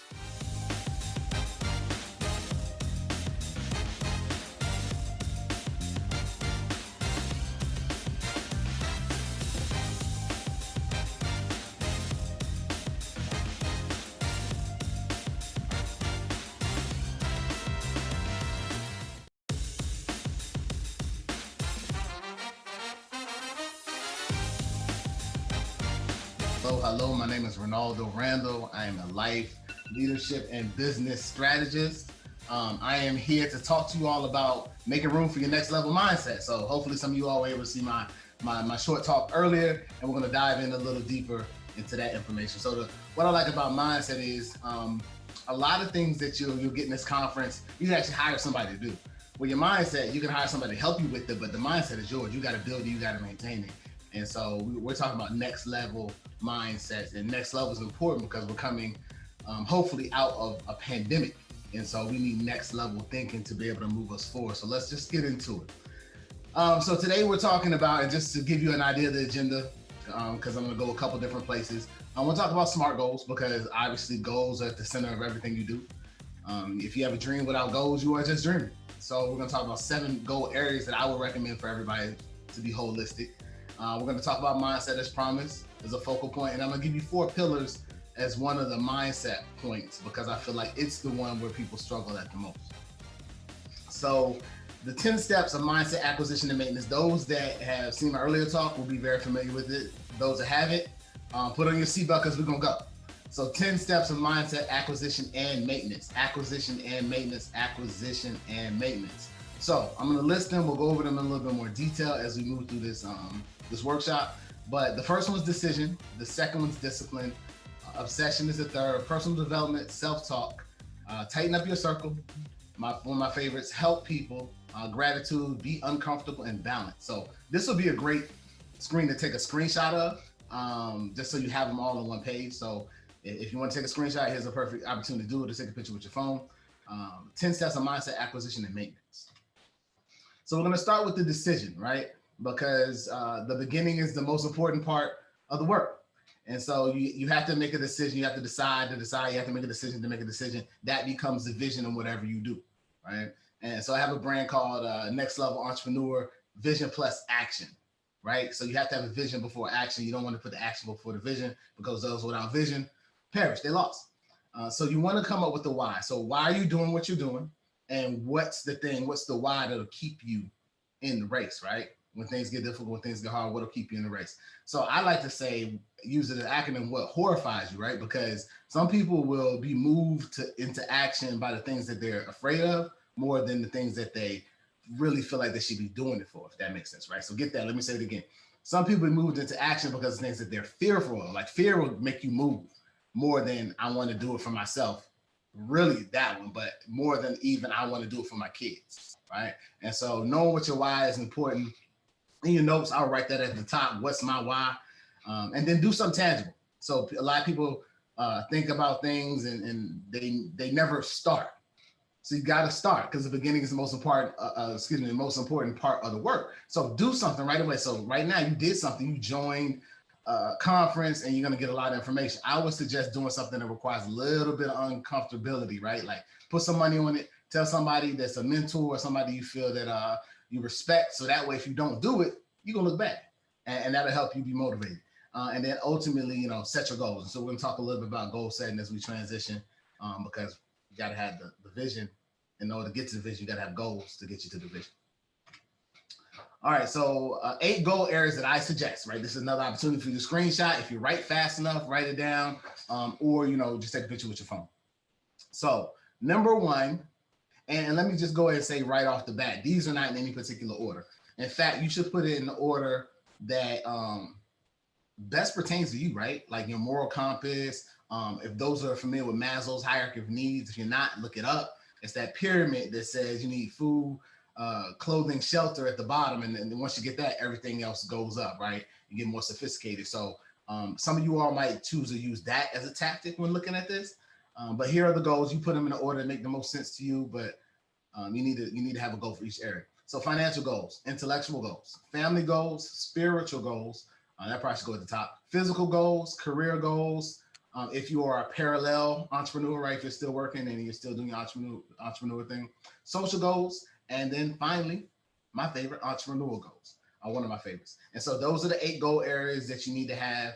And we're going to talk about these are the goal areas, but you got to get really detailed in the type of goals you're setting to get your vision rolling.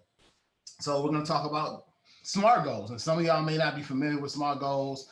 Not sure where everybody's at in the understanding of everything. And so we're going to no entrepreneur, no child left behind, right? So we're gonna make sure we cover the basics because the foundation is important. Think about when you're building a house. The foundation is important. People spend time on the foundation. And so I'm spending time today on the foundation. And then you can build the house up around you, right? You can replace shingles, you can replace windows, you can replace doors handles, locks, you replace all that stuff. Those are the peripherals, but this foundation got to be set and they got to be set right. So here we are. So goals need to be SMART, SMART. It is an acronym. It means specific, measurable, achievable, realistic, and timely. Specific, measurable, achievable, realistic, and timely. And so let's just dig into a little bit about how you can make those goals that I just talked about, SMART goals. All right, so we are looking at the acronym, so I just blew it up a little bit. So let's say you want to lose weight, right? Because it's the time of year for first quarter, people want to lose weight. And so that's a big goal. And let's say you want to lose weight and you say, I want to lose weight, 2021, I want to lose weight. Well, you got to make that SMART. Well, how do you make it SMART, Ronaldo? Well, what you do is you make it specific. I want to lose weight, but I want to lose a certain amount of weight, right? Maybe I also want to gain muscle, right? Or maybe I want my waist to be a certain width. So make it specific and then measurable. So how do you know when you've reached it, right? So if you make it specific enough, it's easy to measure, right? I want to be a 28 in the waist for a guy, maybe. I want, I want my dress to fit that I wore 3 years ago when I was my ideal weight. Then you want to make it achievable. It's in your power to accomplish, right? So think about, have you ever done this before? Like, have I ever lost 25 pounds or 60 pounds before? Have I ever done it before, right? And do I have time to do it? What am I going to set in place to make that happen? And realistic, right? Can you really realistically achieve it? And maybe the time you set for yourself. So if you put 3 weeks, maybe not, but you put 6 months, maybe, right? But once again, have I ever done it before, right? So you have to be realistic with, and we're not trying to kill dreams with realistic. You should be ambitious, but you still need to be realistic. And then timely, ultimately, when's it going to happen, right? When exactly are you going to accomplish this? And maybe you need to set milestones along the way so you don't have this big lofty goal. And you're like, wow, I got to lose 50 pounds. So that can be tough sometimes. But if you say, okay, week by week, let's break it down. I want to lose a certain amount of pounds a week or month. And that can help towards the timely fashion, right? And so SMART goals. So the goals that I mentioned here, right, the 8 goal areas, we want to make them specific, measurable, achievable, and realistic. Timely is important too, right? Speaking of time is the most precious commodity that we have. It's also a scarce resource. And I like this. I'm going to read this right off the screen. This is good. Y'all should write this down and put it up on a sticky somewhere so that you realize how precious time is. In a time that we're experiencing in the world now, we realize that time ain't in promise, right? And so here it is. It's been said that time is free, but it's priceless. You can own it, but you can't own it, but you can use it. You can't keep it, but you can spend it. Once you have lost it, you can never get it back. I think that bears reading again. It is the most precious commodity, right? And I call it a scarce resource. It's been said that time is free, but it's priceless. You can't own it, but you can use it. You can't keep it, but you can spend it. Once you have lost it, you can never get it back. And so we need to be productive as people and as business people and as entrepreneurs because we're busy. And so we need to be productive, right? We got to run a tight ship. And so every entrepreneur wants to be productive. Not only that, though, we need to be productive, right? It's important that we're productive with the time we have. Everybody has the same 24 hours. Why is it that some people get more done than other people, right? Why is it that some people are more stressed trying to do the same things that you and I do in a 24-hour period? So we need to be productive and we want to be productive. And so let's talk about productivity, right? In life and as an entrepreneur, as it pertains, and this is mindset stuff, right? All right, so productivity looks different for people. Yep. So the way you are productive may be different from the way I am productive. I may do a to-do list. I mean, your business is different than mine. Your life is different than mine. You know, you may have a different amount of kids. You may not have kids. You may be married. You may not. You may have a significant other. There's all these different variables that go into what productivity looks like for you, and automation and all these different things. But the feeling is universal. So you know when you feel productive. You know when you feel productive. You know when you don't feel productive. And so we need to work on that for each and every one of us, and it's unique to you, right? But there's some universal rules and laws that we can all share and use. And so this is a perfect time to talk about discipline, because you have to be disciplined to make sure that you keep your time and productivity in different buckets. Don't let people waste your time and drain your energy. And I know it's happened to everybody at some point in your life, but this discipline is going to help out a little bit. And I think we're going to spend some time on discipline, right? Because I think this is where we get caught up, right? People are just not disciplined. You know it. I know we've been in points in our lives in some areas a lot where we just can't stay committed to a thing. That's why we go get coaches, right? And that's why we do different things to try to keep ourselves accountable. But let's talk about discipline. Let's spend some time here. So discipline is, and this is my paraphrase of somebody's quote, doing what you said you would do when the feeling you said it in goes away. It's left you. That's just like, I was on a 300 push-up challenge, and I still do it. But when you get up in the morning, you don't feel like doing it on some days. Well, it ain't about what you feel. It's about the discipline. It's not about how you feel about it. It's about the discipline. So discipline, if you can capture this definition of it in my words, doing what you said you would do when the feeling that you said it in goes away. And this is why you have to practice this type of discipline. The second thing, right? Hoop Gang said, we must all suffer one of two pains. We're all suffering one of two pains: the pain of discipline or the pain of regret. The difference is discipline weighs ounces, little bitty weight, discipline, right? While the regret weighs tons, heavy weight. And so process that a little bit, right? Discipline is difficult. Habit forming things is difficult until you form the habit. But at the end of the day, 10, 15, 20, 30 years into the future, you're going to wish that you exercise that discipline, because in the grand scheme of things, it was lightweight stuff.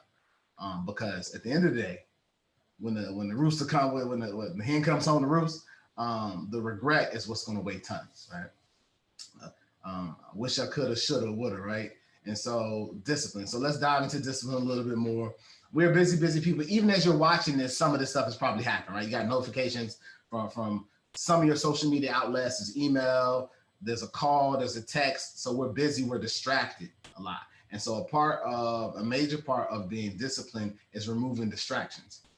And so you all know all the different distractions out there. So just think about, in fact, write down a couple of distractions. These are distractions I put out there: notifications, text, Slack, email, social media, pings, calls. So go ahead and write down. Take about 30 seconds to write down things that distract you. They distract you. So call them out, write them down. Things that distract you. You know what they are. Call them out about 30 seconds to do that. 10, 9, 8, 7, 6, 5, 4, 3, 2, write them down, 1. All right, so write that stuff down, because those are things we need to extinguish. All right, so let's talk about productivity and the power of systems. So I know that somebody's probably talked about automation and some types of systems in this in the conference, but let's talk about systems that you build for yourself, right? And we talk about systems for our business, but let's talk about systems you build for yourself. And I'm gonna revisit this later on too, but I'm gonna stay in line. So what are systems? Very simply, right? I like this losing weight concept right now, because I know that everybody want to lose weight. I want to lose weight. Everybody's in a perpetual state of wanting to lose weight or getting better physically, which was outstanding, right? Because there's no sense in being wealthy and not healthy, right? You can't have wealth without health. I know everybody here wants to not only be rich, you want to be wealthy because you can spend rich, right?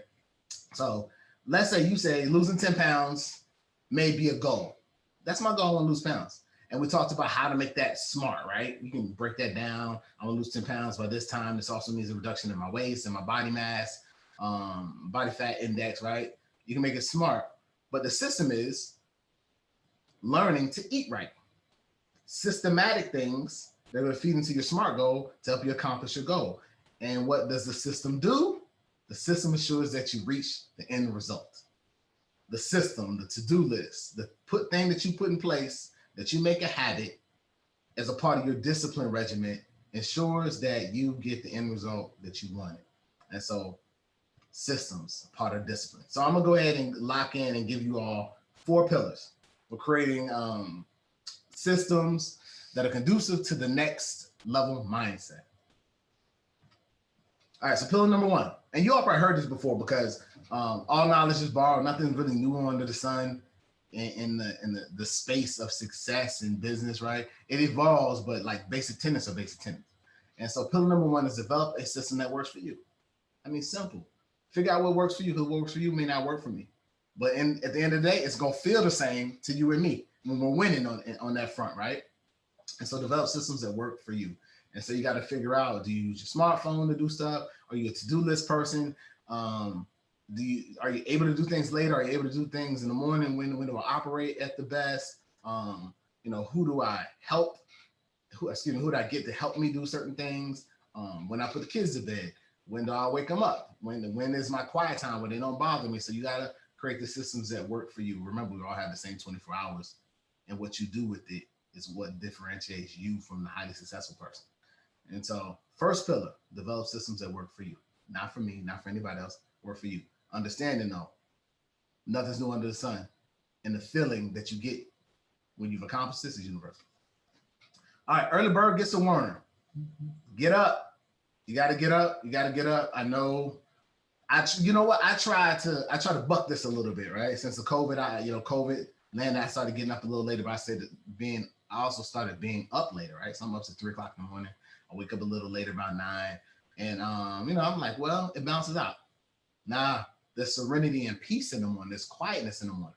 Plus, if you have other people that you're accountable to, the day hours has to be split between everything that's on your goal list, right? And so, like I said, like and you've heard my other talk, like my list of importance is God, family. So family is important. So if I'm spending my time being very productive doing the daylight hours and I'm staying up to the wee hours of night, like there could be some imbalance there, right? That could affect other people outside of you.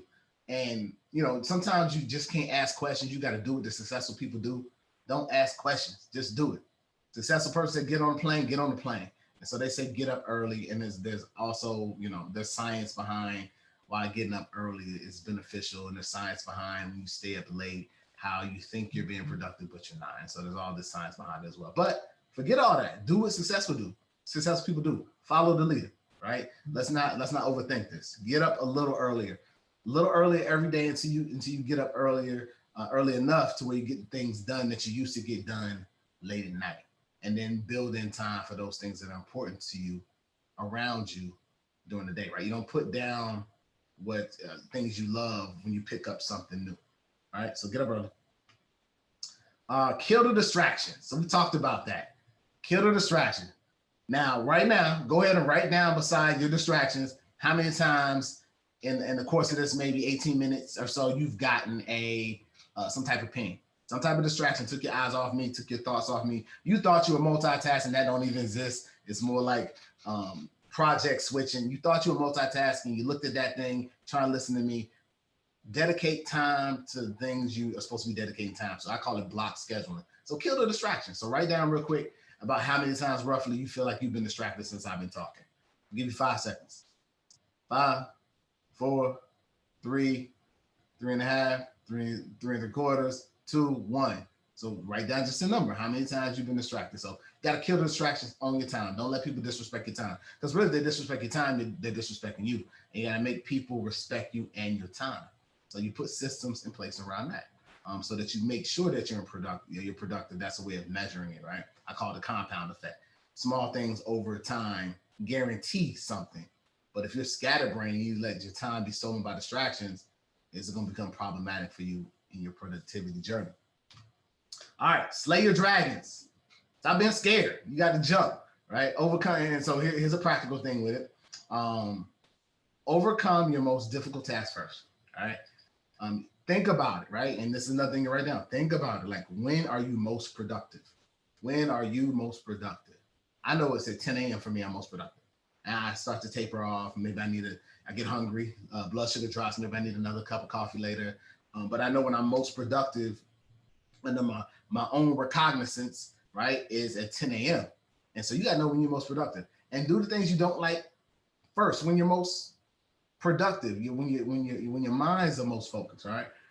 So overcome your most difficult tasks first, get them done, and you can do the lighter tasks. It probably that you enjoy to take less mental thought, right? Less mental calories to do later. That's a quick trick that works, right? And so we're about putting all these little tricks together, so it's not tricky, right? So it's not overwhelming. So slay your dragons, and don't be scared and overcome those most difficult tasks as a numero uno type thing as you begin your days. All right, so that's the 4 pillars. That's the 4 pillars. And that was all on discipline. I tell you I'll spend some time on discipline because that's where we struggle. So the rest is a bit straightforward. So the people that saw my talk earlier, you're gonna hear this now. You're gonna get to see some visuals. Hopefully, what I said from my audible learners and what you see from my visual learners will work to make sure that some of this stuff sticks. All right. So obsession. You've heard of obsession before. Usually, it's like if you Google obsession, you can get all the you get all the movies that deal with obsession. Like it's all in a positive light, right? It's always sexy. Obsession has always got something to do with some sexual, or it's kind of tied to something negative or something that just people have a bias towards. And so I suggest that you become obsessed with whatever it is you do. So we have decision, discipline, and obsession. These are the top 3 to acquire the mindset, right? To acquire the mindset. So you got to become obsessed with it. You got to know everything you can know about it. You got to know everything about the marketplace because you really want to know everything. You got to get fixated on it. So much so people think you're crazy. If they're not laughing at you on occasion or talking about you, your mindset's really not changing because nobody's noticing it, right? And so some things, sometimes it's going to be good things they say. Sometimes it's going to be bad things they say. But if they're not saying anything, then you're really not changing to the extent that you need to master this next level mindset, right? And it can be uncomfortable. I'll be honest, it can be uncomfortable. However, if you read and you follow people that are successful, that's always a story. That's always a story until they become successful. Then it's like I knew you could do it, but when I was doing it, when it didn't sound right to you, you were not on board with me. That's cool because the vision and the gift was given to you. It's yours, right? Not theirs. And sometimes, let me just throw this in too. Sometimes, and we're going to talk about tightening up your circle, but sometimes when you're doing things that are out of the wheelhouse of your friends and family members and those people that you usually are with, they feel threatened. They don't even know it. It's a subconscious thing. They feel threatened. And so, you have to recognize that so you're not deterred, but you become obsessed with it so you can weed out those people, right? And so you know where people stand. So obsession, be fixated. All right, be better than you were yesterday. Personal development, number 4. I've got early as the first bullet. Like I feel like you should do this early in the day, right? Get it in your mind early in the day. It's something about your brain waves. I can't remember the exact science, but there's something about your brain waves being most receptive in the beginning of the day, in the morning. That's why people get them in the morning to try to get their state of mind in a place where it needs to be so that they can have that productive day that they're intending to have, right? And so I would say I'm a diagnose, right? Not diagnose. I'm a prescribe a healthy balance of motivational content, right? So whatever that is for you, motivational content. And I love saying this, right? Those listen to my shorter talk heard me say this, right? They say motivation don't last, and they're absolutely correct, but neither does a shout. That's why we take one every day. And if you don't take one every day, at least you take one frequently enough to stay clean. And that's what we're doing with motivation. We doing it enough to stay clean. And I suggest doing it every day. It doesn't have to be long videos, but feed yourself that good energy every day and do it early because the world is going to throw negative stuff at you and you have to be prepared to combat that. Content-rich stuff. So get content-rich stuff in, right? You got to know how to do things, right? I always say mindset supersedes skill set, but that doesn't mean you don't have a skill set. Like you need to sharpen the saw. And you get better in the area, and that's part of obsession. Like you're studying your stuff, you're getting all your stuff, but some of the content-rich stuff that you need to get needs to be a part of your session. But you need to also be a holistic type person too, right? If you're like me and you're a social entrepreneur, you need to know a little bit about some other things too, right? You don't have to be the marketing expert, but you may want to know a little bit about the marketing. You don't have to be a stock expert, but you may want to know a little bit about the stocks. You may want to be keeping up with what's going on in business in general and economics and what's going on with the presidency so that you know that, because that executive, legislation, judicial branch, that tri-union that's the business of the world. So you want to know what's going on with them. So you want to stay content rich, you want to stay in the loop. But once again, do it early, a healthy dose of motivation and content rich information to keep that professional development rolling. Always a student, right? Never the teacher. Self-talk. I love this. You got to get that professional development in your mind so you can start talking to yourself, right? And if you notice, I put over there, your mental health is a priority right now. Mental health is something that's been talked about a lot. And I encourage you all not to be scared of it. Mental health comes in a lot of different ways.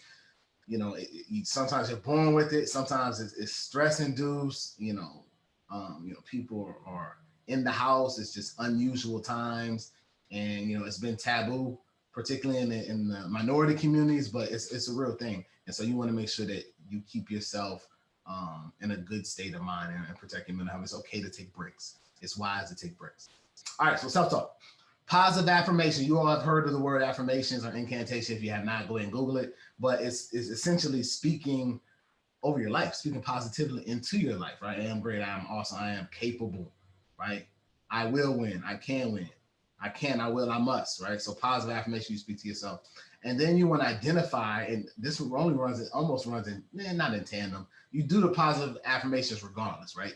Because you're filling the funnel of positivity that you received from your motivational stuff, probably, right? And then identify negative self-talk, right? So you have to know what your subconscious is saying, because you want to get your subconscious and your conscious to agree. Subconscious is a little man inside you that talks to you inside. And rarely, sometimes they don't agree with the conscious things you say out of your mouth, right? So those things like imposter syndrome, or where you don't feel like you're prepared, or you feel like you're deserving of certain things. Those are things that are that negative self-talk that's inside you. But most people that are in that place are going to remain. If you're smart, you should remain confident on the outside, right? And that's the conscious. So the positive affirmations, identify the negative self-talk, and as soon as you identify it, immediately get at it, stop it, immediately replace it with a positive thought. That's an idea I got from the what's the name of the book? Norman Vincent Peale, The Power of Positive Thinking. As soon as a negative thought comes, replace it with a positive thought, because you get so many negative thoughts. And so this is an exercise, ingenuity, right? Like negative thought, positive thought, negative thought, positive thought, right? Sometimes for every negative thought, you got to do 3 positive. And then check in with yourself. So that's just another plug for mental health. Like, I just restarted meditation. Do whatever you need to do to check in with yourself. So a positive affirmation, identify negative self-talk, and then checking in with yourself. Tighten up your circle. When I wrote my book, Friends in Business, this concept is in here. These 10 mindset acquisition and maintenance kind of principles. This is one I almost didn't put it in by this title, Tighten Up Your Circle, but I had to, right? I had to be true to the culture. Like, I had to be true to myself, I had to be genuine. I got this from Beanie Siegel. If you don't know who Beanie Siegel is, he's a hip hop artist connected to Rockefeller Records, back in the 90s. And there's a song that he has, I think it's Feel It in the Air. So don't quote me if I'm misquoting it, but the line in it says, tighten up your circle before they hurt you. 85% of communication is nonverbal. And that's accurate-ish. But tighten up your circle stuck with me, because you have to tighten up your circle. We talked about obsession and how that could make people feel a little uneasy about you. The truth of the matter is you are the sum total of the 5 friends you spend the most time with. And so you got to tighten up your circle. It's a reflection of you, regardless if you like them or not. You lay down with dogs, they expect you to rise up with fleas, right? And you will start to emulate them, right? Those which you assimilate, you also emulate.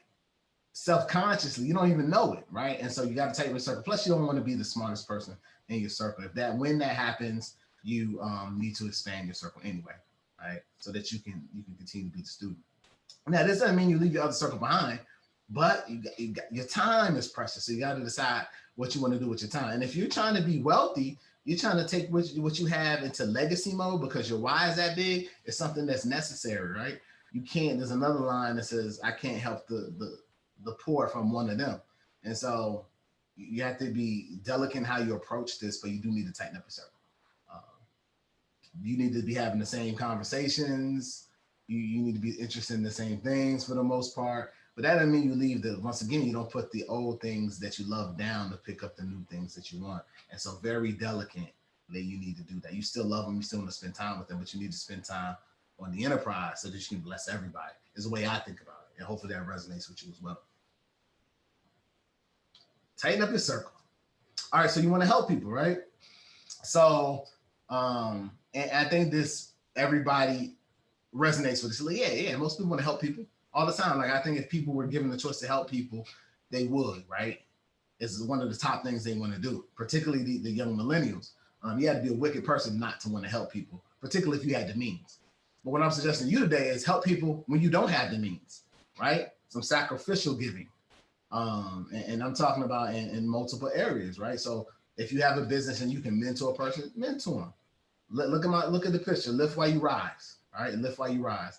A lot of people will help people once they reach a certain status and level in life, but I'm suggesting that you do it now. Start off doing it. Like, my first business is a nonprofit. Like, a nonprofit is still running. So I came into the entrepreneur realm as a social entrepreneur, helping people, and everything that I do has a reoccurring narrative of where I'm helping people.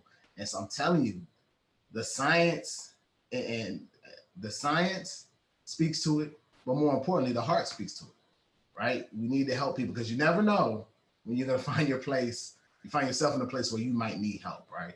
And you want to make sure that you pay it forward early, help people before you even have it. The law of reciprocity, right? Like the atmosphere will bless you for helping people now. When you don't even have it, right? You'll get double for your trouble. It will pay dividends in returns. So make sure you help people. Be a philanthropist before you even should be thought of as a philanthropist, right? So help people's number 7. And gratitude. You should always be grateful. I mean, nothing is promised. Once again, you get up every morning, you have nothing to do with that. People don't wake up every morning, they have nothing to do with that. So make this sure that you're grateful. Lots of people speak about this, getting up in the morning, doing a gratitude list, but be grateful for the people that remain in your life while you go through this growth process of becoming an entrepreneur, or as things change, or your business pivots, as you come into hard times in and out of business and life and your entrepreneurial endeavors. Like, be grateful for those people, right? They will appreciate it. Say thank you. Let them know as often as possible that you are appreciative of them. If you pray, speak their names in prayer, right? Check in on them. If they're dropped in your spirit, check in on them. Like, you want to be grateful. This is important, right? Help people and grateful is more important than you think, right? Because you don't know how this is going to pay dividends for you in different ways later in life. So be uncomfortable, right? Jump. I just read Steve Harvey's book, Jump, and he told a lot of stories about him just getting uncomfortable and jumping. And this picture is actually, I didn't think about this when I put up there, but he also talks about jumping off the cliff and, getting scrapes on the way down, but that you grow your wings eventually. And so, you have to get used to being uncomfortable so that you can get comfortable. You have to get used to being uncomfortable so that ultimately you can be comfortable and not be afraid of failing. You need to fail. You need to fail faster so that you can learn faster so that you can get to where you need to be in life and business, right? And so I heard it said that the failures build you, the wins build your business. And for those that have failed, you know that you've grown from it, right? Pressure makes diamonds. And so don't be afraid to fail. Like, you got to jump, because nothing is promised. Like, time is not promised. So you got to go for it. Now be wise, but go for it. Don't overthink it. Don't pontificate over it. And, don't have paralysis of analysis. Go for it. Be wise, but jump, right? Jump. Don't overcomplicate it. And then you will become comfortable with being uncomfortable. And although you're scared, you'll do it anyway, right? Because that's the difference between, once again, a difference between successful people and unsuccessful people. They're both scared and they both don't want to do it, and it's uncomfortable for both of them. Successful people just do it anyway, right? So be uncomfortable until it becomes comfortable, and it will. Like, if you've ever worked out, if you ever done something that was hard to start and then it became easy, same rules apply to everything. The stakes may seem higher, but same rules apply. And so, and I will tell you this: some things you're scared to jump on. You're worried about what people will think about you. Well, truth of the matter is, the ones that care, what is it? The ones that matter, the ones that care don't matter. The ones that matter, the ones that don't care. I'm messing that quote up.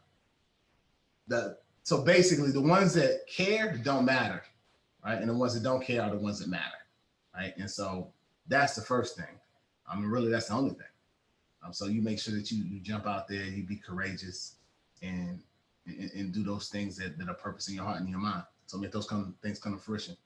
So make sure you jump, be uncomfortable. All right, and so balance. So balance is one of the last things. Balance is actually number 10. So all the aforementioned are going to put you out of balance. And so I definitely struggle with this, and still kind of struggle with it, because you get so laser focused that you forget the other things you're supposed to do, and you get out of balance. And at certain times in your business, certain seasons in your business, this will happen. So you always have to remember that you have to stay in balance. So check out this balance, right? Everything has to have its own weight distribution, has to be placed correctly, right? Almost the temperature and the wind almost have to be right.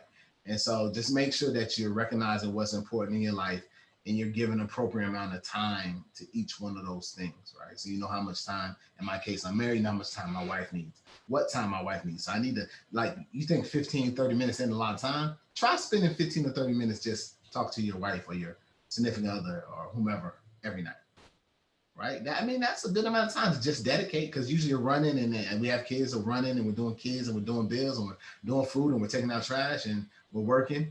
And so, sometimes with passion shifts, we have conversations about the business of the family, but try doing 15 minutes, right? Figure out how much time each person in your family needs. It's almost like baking a cake, right? You put this much eggs and this much the cake mix and this much milk, and you know how much each ingredient needs to be to make the cake. So take that same concept, put it in your life. You know how much your kids need. Maybe your son needs more time than your daughter on occasion. Or maybe your daughter needs more time than your son. Or maybe your wife needs more time, but you got to know how much, right? How much ingredients you need to build the cake. And that's how much time you need to make sure that your life is balanced. And so this is very important, because once again, you don't want to put down those things that you love when you pick up whatever it is you're picking up. So balance is important. And I will admit, it's not that easy, but you got to be intentional about it. And the thing, like the aforementioned, are going to put you out of balance. In fact, if they're not putting you out of balance, reevaluate, because you're doing something wrong. You should be out of balance to start, and then you need to put yourself into balance. In fact, when you get out of balance, that's when when you get out of balance, people talking about you. That's when you know you're catching traction. And once you get to that point, okay, now I gotta get this thing in balance.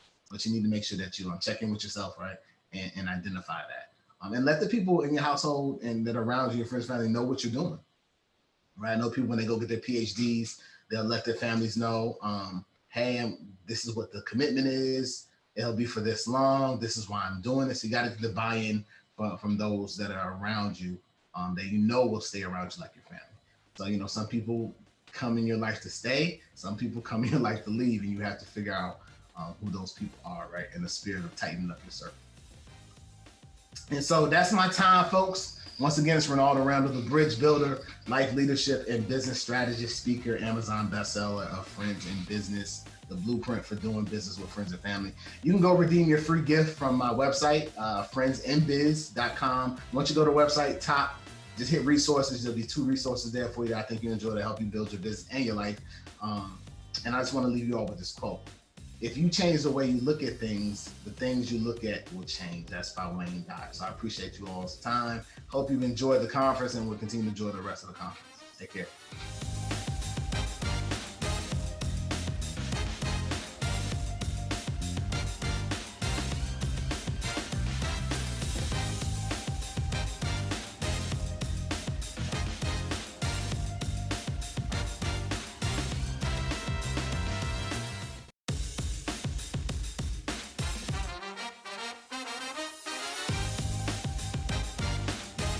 We are family.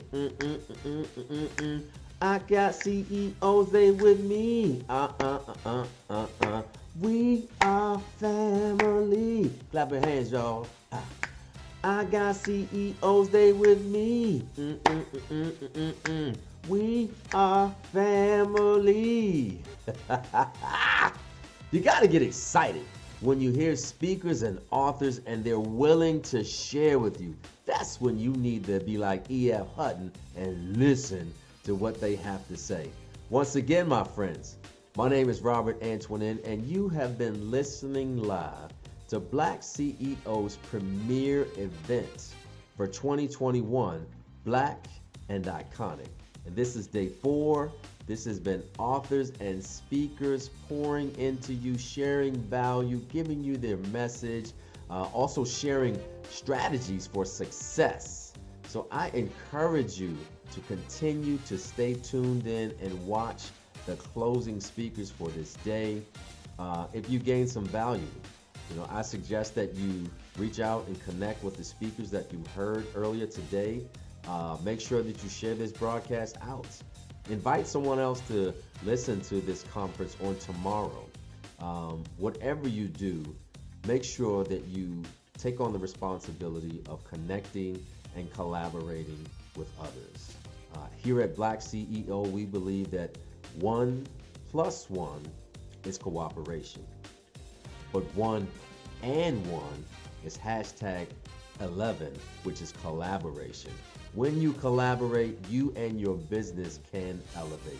When you collaborate, that's when you and your business can elevate. So do yourself a favor, connect with one of these superheroes, one of these great men and women who've been speakers and presenters on this day, and you and your business will be the better for it. My name is Robert Antoinin, and I approve this message. Peace.